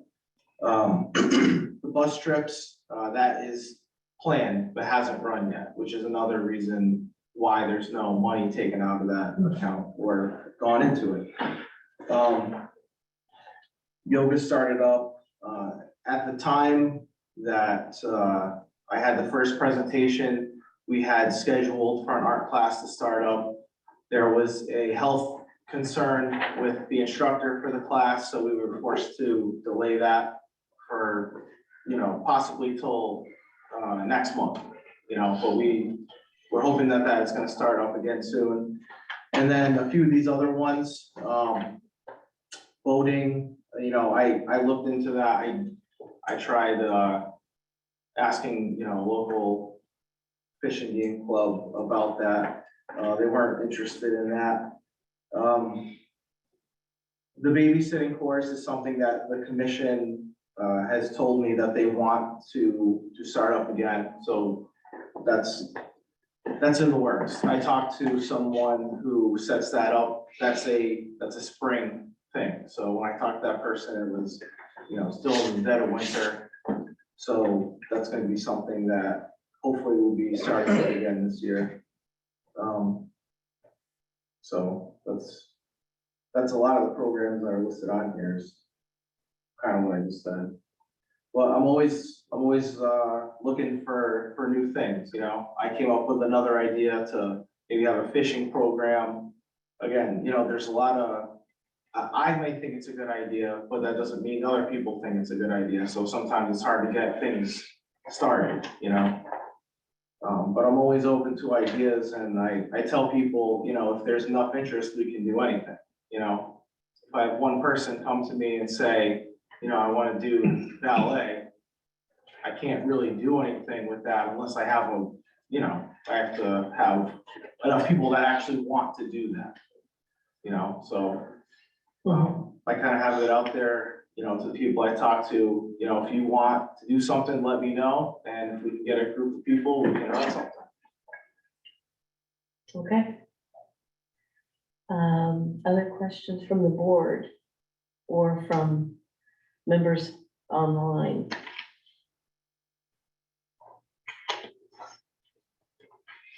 Christina? Can you tell us about the field contract? Because I know that was a big, sorry, that's a change from last year as well, and it's a more expensive change. So, I spoke with our landscaper and another landscaper who is not our landscaper about altering the new deal as soon as that our contract with that our current landscaper is up, about changing how we do landscaping in the town. And it would change to the landscaper takes care of everything in the entire town. I know that we even wanted to include some new areas. Maybe Troy could say what those few new areas are. I'm not sure what he had in mind on his end, but everything that they currently do with a few additions, including all of the additional work that we normally pay extra for. So like, if we want the landscaper to come in and clear out a bunch of brush somewhere, we would have to pay a totally separate fee for that. So this new deal would mean they come in, they do all the landscaping as often as it needs to be done, which would more than likely be more than how much they currently come in, and they would do all the additional extras as well. You know, putting down mulch if we want them to put down mulch, cutting back the brush, you know, working, doing stuff with the tree line out back here in the back baseball field. So the number that was given to me, and it was just sort of an estimate at the top of these two gentlemen's heads, was now something that would be around $32,000. And we currently pay $28,000. So that is the reason why I increased the landscaping the way that I did. We have three main areas that I'm responsible for paying, which is the school fields, the baseball field out back, and River Road. I think Troy pays for the senior center, the town green. Yeah, oh yeah, we split here. Yeah, we split here. Two schools. No, the schools are. Schools are in Parks and Rec. Yeah. Actually forgot where I. Two schools are where? What was I? They're in Allen. So I think between restructuring, like looking at the restructure of how we bid the contract and a proposed increase of service like others, and that accounts for the increase there, because it goes out to bid in the spring. So I think between those two, Then that's looking at what this is. restructuring what kind of service we ask for, as well as accounting for a potential increase in service. So now is it on a weekly basis? And we're like, and who gets to decide? Who says when it needs to get done? Do they say it, or do you direct them? So, we think it would be a weekly basis. However, that is subject to change due to the conditions. So if we end up with a drought, you know, and the grass doesn't need to be mowed, and if it was mowed and it would die, then we don't want that to happen. So, you know, Troy and I would still oversee that, you know, we would leave it up to the landscaper, you know, to come do the work every week. If there's extra work that needs to be done, you know, Troy and I would let the landscaper know, hey, we need this done. And then they would come out and do it, you know, and really, that's all gonna be, all sorts of those decisions are going to be made when we all sit down and create that new bid that we want when we send it out there to all the companies. So I guess the answer to that is all those details are not set in stone, but we have an idea of what we would like to do with that. So why would that cost more though? That seems like it would cost less. Adding areas. We're adding areas, and they do not mow once per week currently. Sometimes it's every 2 weeks, sometimes it's every 3 weeks. Okay. So what's your overall percentage change year over year? Are you talking? The sheet I have here is showing 4%. And I, with the change, I'm wondering what the new percentage is. Now it's minus 1.92%. And that ask is typically just the administrative costs and the field maintenance costs that transfer from the general fund. All right.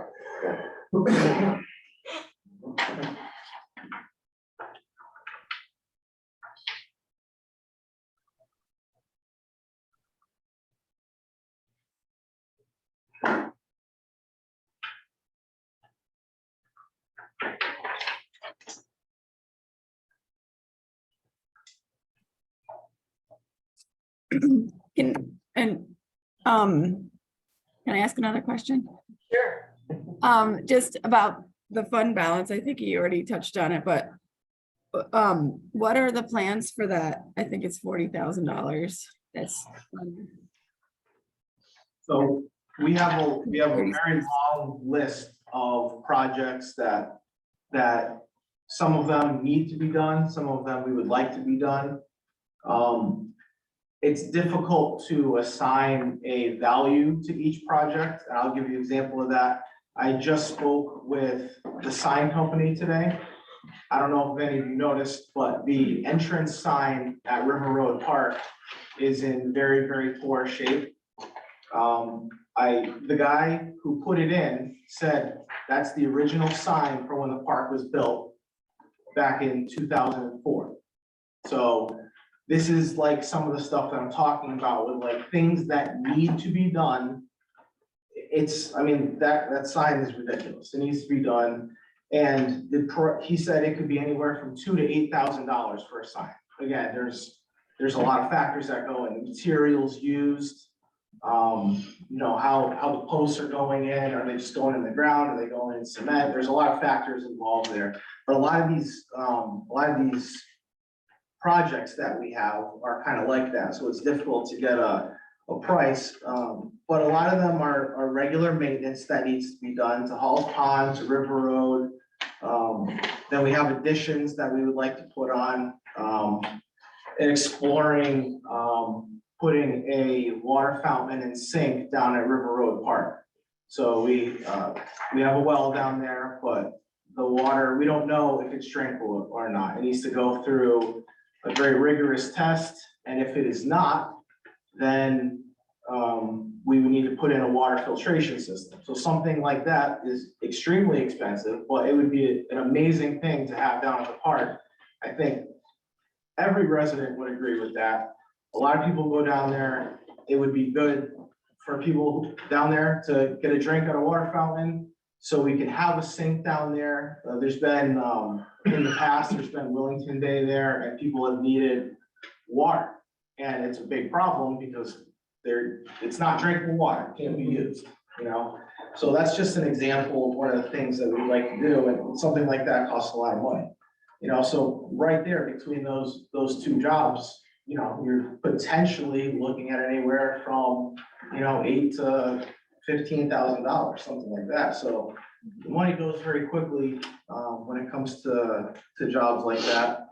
And then, like I said before, the regular maintenance that needs to be done, you know, like to the ropes at Hall's Pond, and the new the flotation devices that go on the ropes there. Bringing in all new sand for the beach to make it a really, you know, a great place to go. I think that would increase the attendance at Hall's Pond, which has always been an issue as well. Hall's Pond actually loses money every year, but it's a service we need to provide. Enough townspeople like it, so. I was gonna ask you that, is it worth, you know, is it worth it for the people? I don't know how many people use it, that's, you know, kind of what I was getting at. I don't know the numbers. It used to be pretty lively. I don't know. Is it? Not recently. I mean, I don't have all the records, you know, back before my time. Well, I can just see the last few years, and I know that it lost a substantial amount of money. Do we have lifeguard employees ready to go this season, or? We have 2 lifeguards. I'm looking for a head lifeguard right now. And the head lifeguard position has a number of requirements to it. The person needs to be over 18 years of age. They need to be a high school graduate, that sort of thing. So it makes it trickier. So I'm just have my fingers crossed that we can get a head lifeguard. And not to interrupt, but I also think it's worth mentioning that our campers go to Hall's Pond. And if it wasn't open, they would not be able to do that, and that's the highlight of their day. I don't know if, I'm sure that this hasn't happened in the last couple of years, but in years back, there used to be an end of school party there, like all the kids would come on the last day of school. And that's when a lot of people would sign up to go, and maybe because of COVID, I mean, I think people just need to be reminded that it even exists. Yeah, we had them last. We had a pond party, to open up Paul's Pond last season. Yeah. And everybody came and it was they got the ice cream and all that. Yeah. We had ice cream. There was a good amount of people that came. That's Is good. that K through 8? I mean, is that all the schools? It's anyone. It's anyone. Or is it mostly? You line it up with it, the idea is that they'll come try out the pond that day and won't stay. for the summer. Better than jumping off the railroad bridge. I have a question. Of the projects you mentioned in regards to the undesignated monies, where are you in the scheduling process? I am like in the beginning stage in a bunch of them. You know, next Wednesday, I'm going to meet the gentleman at the sign company. Let me just take a look here, see some of the things. Like I started to look into the water. We've had an issue with the water supply down at the park as well, over the last year. We haven't been able to get water. Initially, we thought that it was a problem with the well, but I had Stavens come out and take a look at it. And it's not the well, it's not the power. There's a broken pipe that's leading up from the ground into the concession stand that goes into the water tank there, which is a good thing actually, because in order to fix a problem in the well is a lot more money. So, you know, I've talked to Stavens about that.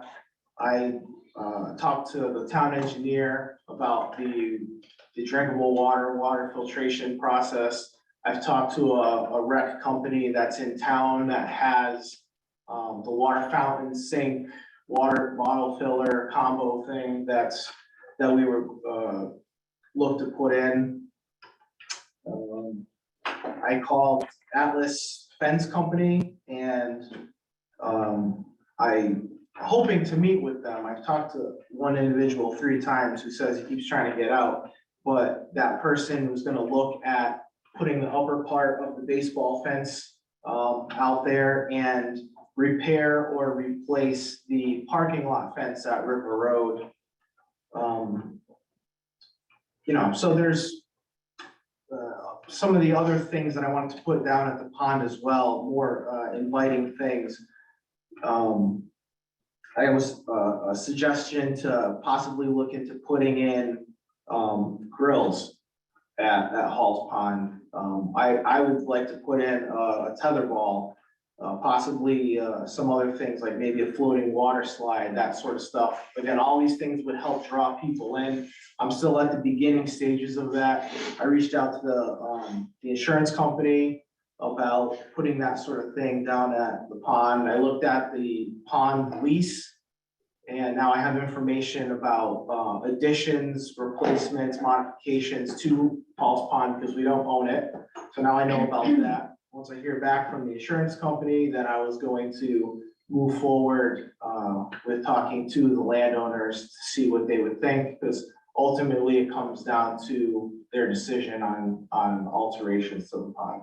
So to answer your questions, it's a long list. I'm on like step 1 of a lot of those things on the list. Thank you.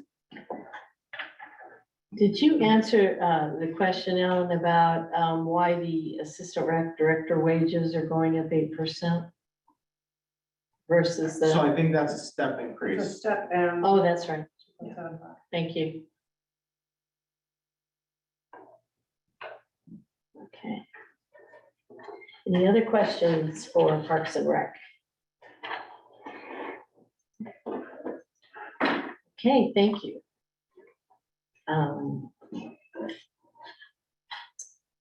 Okay, what else is on your list? Guys, anything that you want to bring up? Anything in the selectmen's budget? The other transfer out budgets? Only for a third rail is treasurers. Oh, yeah, what about it? You want to talk about it? Well, You don't want to talk about? what? The treasurer's budget. Oh, I think we should increase it. Well, say more, Pete. I Give think us your- that what happened is in the first year, we had a guess at how many hours it was gonna be. We guessed wrong. We now have new data. Based on that new data, we should, fix where we are.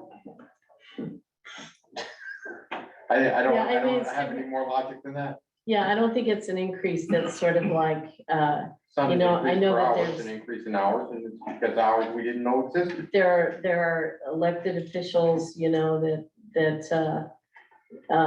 may have good reasons to bring forth what their pay is and cases they want to make for one reason or another. I mean, the registrars are on that list for sure. But in this case, it's the beginning of a new, scaled back role that provides a check and balance financially in town. It's much less time commitment than it used to be, but the estimate, More than the estimate. it's more, the work is more than the estimate for starters. And then I don't think it's something that is a lasting problem. I think it's a short-term moment of reorganization issue, but that's my view. Other thoughts? My only concern with that, is it's not governed by anyone, so it could be a time management thing. And again, I don't know, I don't sit in the room and, field the phone calls or, I have nothing to do with it as far as that's concerned, but, it could be a time budgeting thing versus, I mean, another person could do it in half the amount of time, and I don't know that. Another person could walk in and take twice as long, and I don't know that either. That's all true. I mean, this originated where you had it's an elected position and it had grown, the duties of the treasurer had grown far beyond what a normal elected person can. The municipal finance is way different. And it, Personal or corporate. So yeah. we cut, right, that was all, you cut the duties down so that Well, based on the auditor's recommendations, right, we peeled off the checks and balances portion. So the nitpicky, not nitpicky, but it's check and day-to-day, balance, yeah, right, so that the, could be done by a hired, correct. And it's not so that it could be done, I think it was separating the duties. right, So that you weren't reconciling your own work. right. And, we did kind of guesstimate at how much that would be, but I think we do the same thing with the registrars and, all the elected officials, so I'll leave that call to you all. And the elected, and the duties are for the elected treasurer are now about writing her on the accounts and checking on all the bank accounts. Is that correct? It's pretty much, Investing town money. yeah. Right. So, Christina's gonna have to. oh, Christine, I agree, like, it's more of a adjustment, but I just don't think we should think about it in terms of the hours it takes, because it's not tied to hours. It's a stipend. If it was a paid position, it'd be a salaried position. So it's more what's the responsibility and what is required, just from a responsibility standpoint. And someone could take twice as long to do it, and someone could do it twice as fast, but still that work has to be done. But I guess I'd like to see what other towns pay their treasurers as well, as part of this, but I definitely think we need to rectify, like, and make it right, so. I don't know I if agree it's- with you going forward about the hours thing. It's just that's the way I think the first figure was arrived at, not sort of Right. should a treasurer be paid and Yeah. the town has a stipend, and stipend, of course, is technically that's a word that we use to sort of say not a salary, but but stipend generally refers to expenses of a job. So yeah, I don't know what the right terminology is, but No, it is a stipend, but do we know what other towns of our size pay their treasurers? It would seem to me that because we adjusted the reality, the job duties and responsibilities of our treasurer, and we could do that, I'm sure that even if we're lining up with towns of similar size, it may not be similar duties. So I think we have to figure that out that way, so Yeah. I don't think we're comparing apples to apples. Well, we did pare it back to like, it's the bare bones of what it should be, right? Mhm. So you're right, they probably, other towns have probably added on to it too over the years. Good points. Okay. Anything else on that? Other budgets that we want to discuss tonight, or do we want? No, I think we want to adjourn tonight because Well, I know we're running that. into 2.5 hours.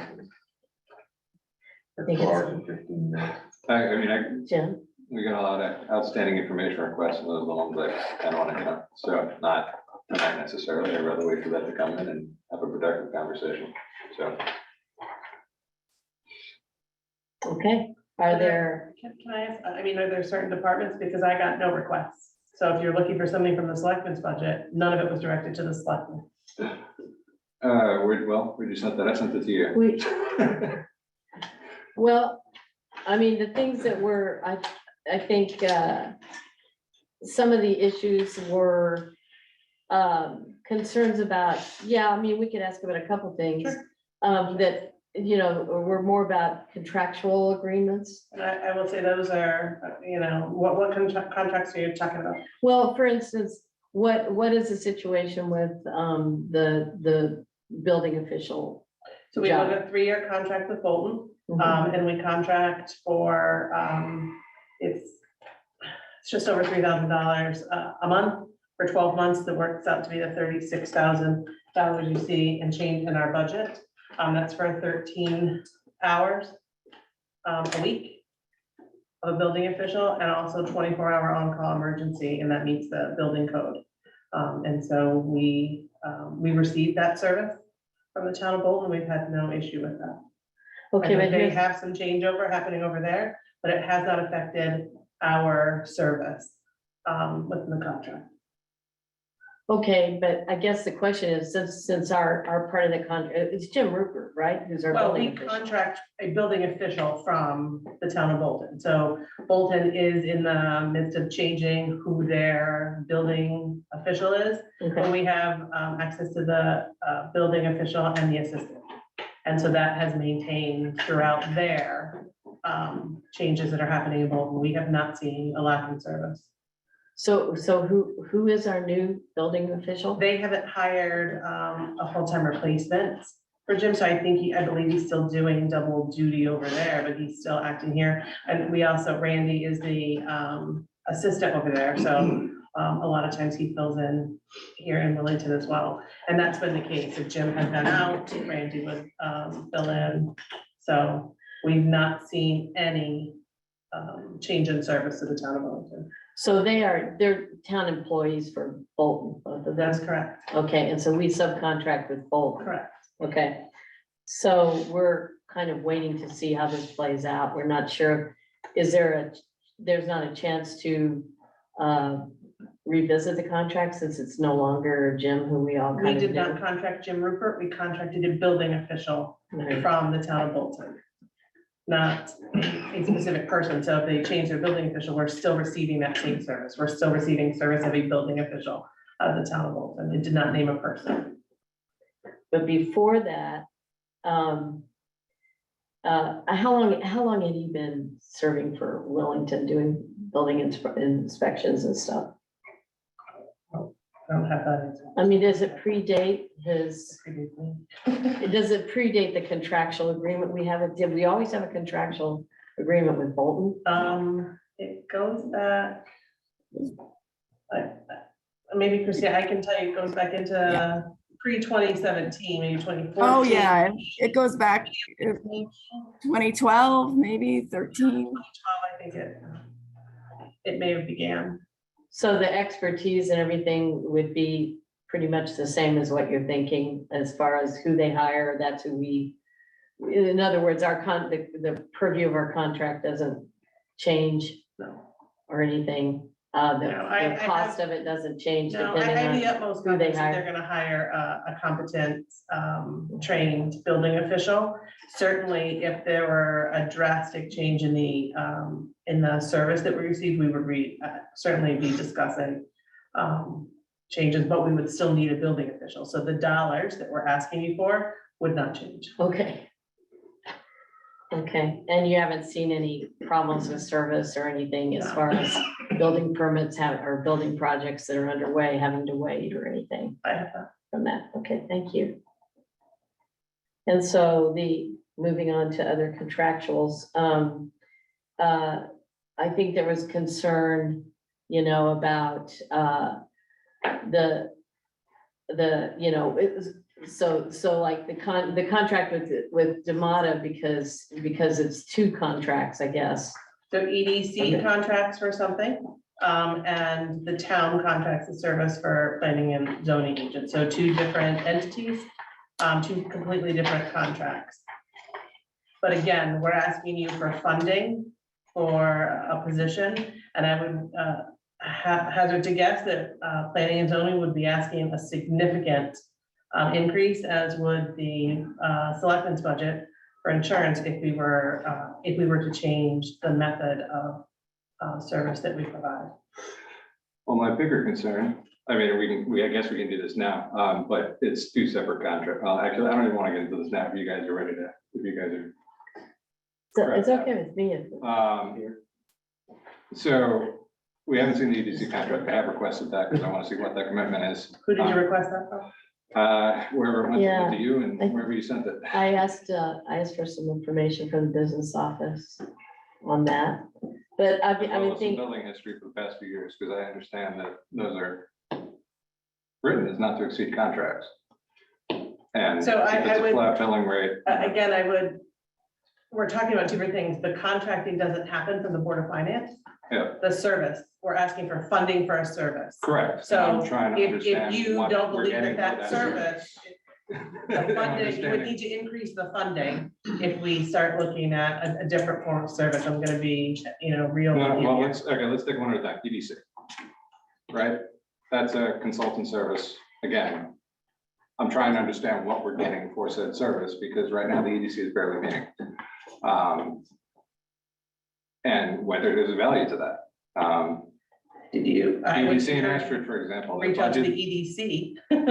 I mean, their budget Well- being presented to you. I mean, I certainly could get you a copy of that contract, but EDC should be speaking. to I'm the you new guy regarding- here, so that's what I'm trying to get at. I sent a request to you. Yeah. I'm trying to figure out what that process is, because I did send out this request to the chair, so Yeah. I want to see this Right. information come in. Yeah, I think they but should that go needs to get the budget distributed. writers. That's how I see that. You should send that to EDC. They bring their budget to you. I think it's, the concern is that EDC sort of like, sort of like, well, they just stopped meeting when, because the chair resigned and, When their members can't they meet. didn't have they didn't have a replacement. So I think it's been like a few months that they haven't met. That contract is around 18,000. The one for land use is 42. So we contract with them for various services under the same company that he has, for 60,000 total for the town of Wellington, I think. And, I think so too, but I don't know, And the so- EDC is requesting 23,000, so they didn't provide any breakdown on. Right, so I can't Yeah. speak to the budget that the That's- and I get that. EDC, right? So Right. I would Can't encourage speak you, on they have that an one. interim chair. That communication should go to him, and he should certainly, if I'm presenting a budget to you, I need to sit before you to defend it. So I can't defend the request because I didn't make the request. Understood.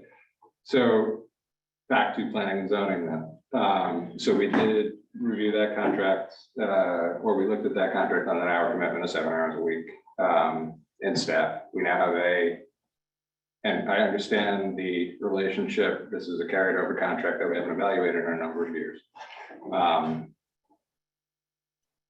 We now have an assistant land use agent. And when you put this out for an RFP, even for a partial, like, since I'm doing something similar to what we did in what we're doing in Bolton for the building official. You were having trouble getting quality staff at $56,000 for a full-time position, but now we're paying over $90,000, or almost $90,000 to have somebody there full-time. But we only have a contracted land use agent for a 7-hour-a-week commitment. And it seems. A 7-hour. 7-hour in In office. In plus, office, In plus correct, many. and we hired a whole Correct. second person to sit in the office. So we and didn't, assist so with there what- had been there had been an assistant in that office prior to my term. It had not been filled for some time, and it was filled once again. So it's not as though we created a whole new position. I get that. I guess to my point is we just keep carrying over contracts without evaluating their value. That is not true. You may not be evaluating. Oh, I get It that. doesn't mean that it's not evaluated. No, I'm not necessarily evaluating, but evaluating what ability we have to get a better service at a lesser cost. You know, have you put out a solicitation for, since, No, I haven't. so I guess that's my point. I have big trouble, I have a hard time seeing that, knowing that we can't pay a treasurer. We're debating whether or not we're paying a treasurer first, you know, to go from 5 to 7 hours. We didn't seek a service, we sought a staff member, and we were unable to fill that with an individual staff member within the budgetary restrictions we have. If we go out looking for, if we put this out, it's going to be, this is a position in town. And we would be looking to hire a person. I get that. And that's going to be more than $42,000 a week and. Year. A year. Yeah, no, it's a year, I get A that. year with benefits. But I guess, So but I. we're looking but I at guess- $100,000. So if you think you're struggling with 90, it's gonna be a lot more than that. Well, I'm not arguing that we even need a full-time position. I'm sure there are other relationships. Ashford has the same relationship as us. My other concern is it's a contracted service for a variety of jurisdictions and municipalities in here, all of which have the same, probably have a similar and same, you know, time commitment and time demand that potentially disrupts the focus on Wellington and the service to Wellington. He said there's a number of unfunded, you know, there's a number of issues that we haven't been able to get to on planning and zoning in the first half of the year. During his presentation, it's something that needs to be evaluated. We can't just keep rolling over services year and year and year again without assessing whether there's a way of improving the service and said contractual commitment. I have a hard time with that relationship. I think you have a hard time with the person, and I I don't think have I'm a hard time asking with the for person. I think he's funding, competent. and the selectmen would determine the contracted service, so I. I- I think, I disagree completely. Okay. I think some of it is, that, it feels like the town, and there are trends in the way that we've handled money, you know, like the old way was have town employees, have people, you know, they're here, you know, and now we're going more and more to contracting services because of obvious things. They, you know, issues of expertise needed, issues of, you know, it's a partial job, it's not a full-time job, whatever. There's good reasons for doing contracting out. I think it's just, as we do it more and more, the sort of the way the contracts are written and how vigilant we are is gonna make a big difference in how the spending happens and how it increases. And, you know, for instance, like, if you have a sort of not to exceed contract, can you have it so that that the person is still billing for actual work done, but there's still a not to exceed so much money a year kind of thing versus a flat, you know, bill monthly at a 1/12 of the not to exceed maximum. You know what I mean? It's sort of like, is there opportunity there or learning that we can do about the contractual services we're doing? Because I don't even know what all they are. I mean, I kind of don't differentiate sometimes when I see people around, whether they're a town employee or contractor, because we have So our building quite a bit of, official, yeah. we don't, so we have a building official and land use agent, which are contracted services. The assessor is a fully shared service. And so that is very different. And the rest of our staff are town employees. Okay, so the assessor is not really contracted, that's more Right. I've got an Yeah. agreement. What town are we? With Bolton, and so we Bolton. share that. So all of the payroll comes out of Bolton and those benefits are paid on their side. But it's a full share, it's a half-time position. Can I Okay. clarify a few things? Sure. So, okay, I just want to back up a bit. When I came to Wellington in 2018, that you will see probably in the budgets, you have them, that the town was carrying approximately $58,000 in the land use agent's salary for, because they basically reduced the contract when Susan retired to what the union baseline was for that position. They tried multiple times to hire that position. You may recall they made an offer to Frank Biancher, and that did not go over well, and he subsequently left because he found himself in jail. And I would also point out that Emily Perko was hired as the land use agent or assistant land use agent before I started. So that position was filled. She was hired before me. She was not hired because of our contract. The contract that we have with the town has not increased in 5 years. It's actually reduced. I reduced my contract to be able to move funds within the budget to provide health benefits for the assistant land use agent. So I would really like to point out that I don't know what staff person position in any municipality over 5 years has a zero increase. I'm billing the exact same amount of money that we started with. I'm happy to come to your next meeting in 2 weeks and provide to you a top to bottom report of all the things that our office has done, I have done in the town since starting, if this is a question about my performance.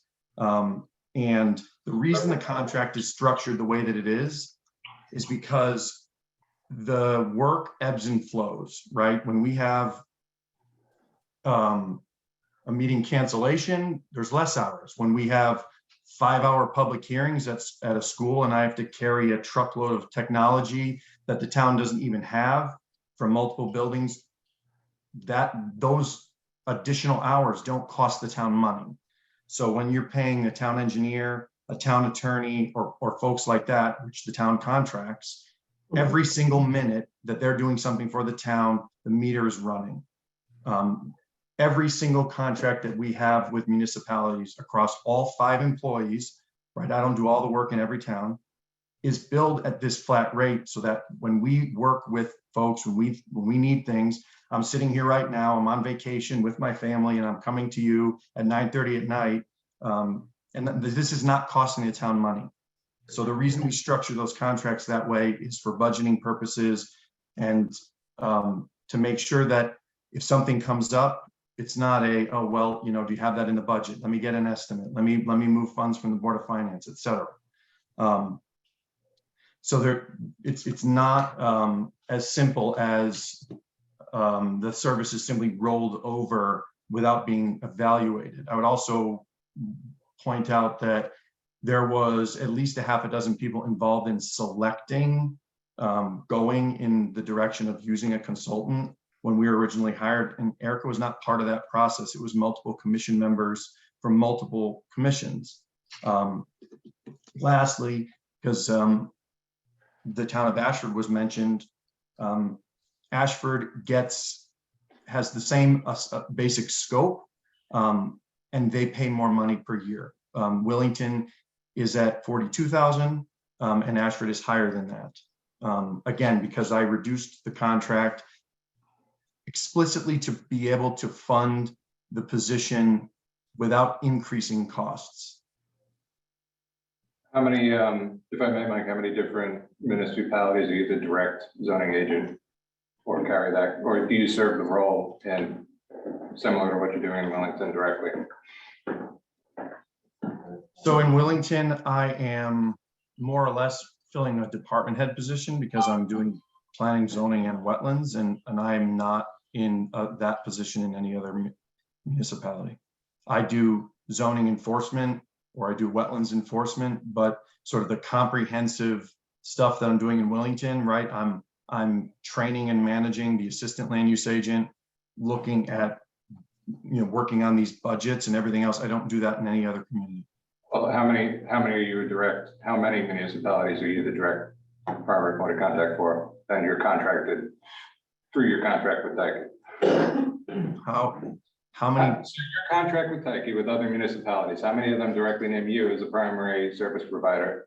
Similar. Well, so I'm a principal in the firm, so I'm a primary contact provider for a number of them. We have 25 contracts across town. How many of them name you as the primary? How many of them name you as the primary provider? Are you serve zoning agent in Ashford? You're in Wellington. How many other are you the direct? I work for the town of Tolland and I work for the town of Bolton. Those four. That's it. Were you the primary point of contact? Okay.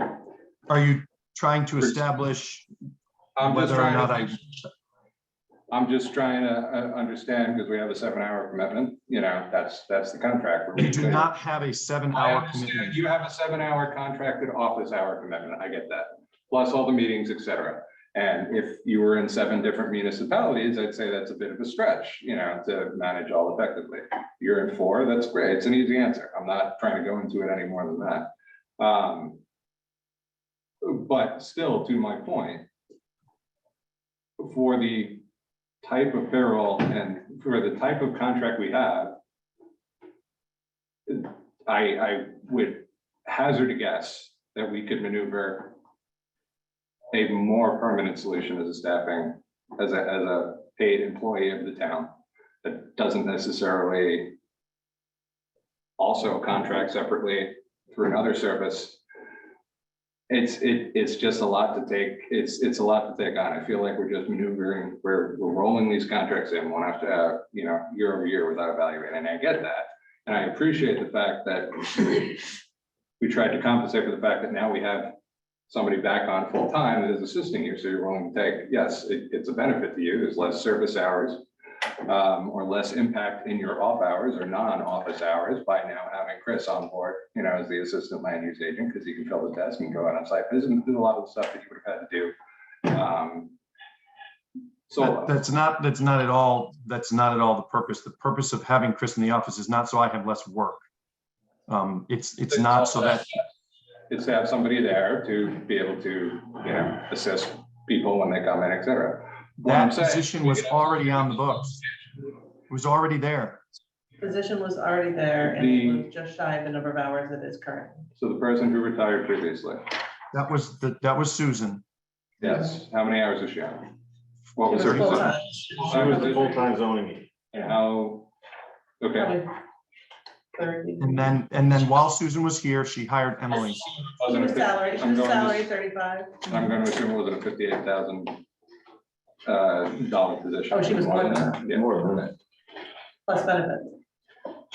Yeah, I get that. And then there was We had an a full-time assistant. position. And then there was an assistant. Not always, but there was a time we had. Yeah, there was a time when we had an assistant. Mhm.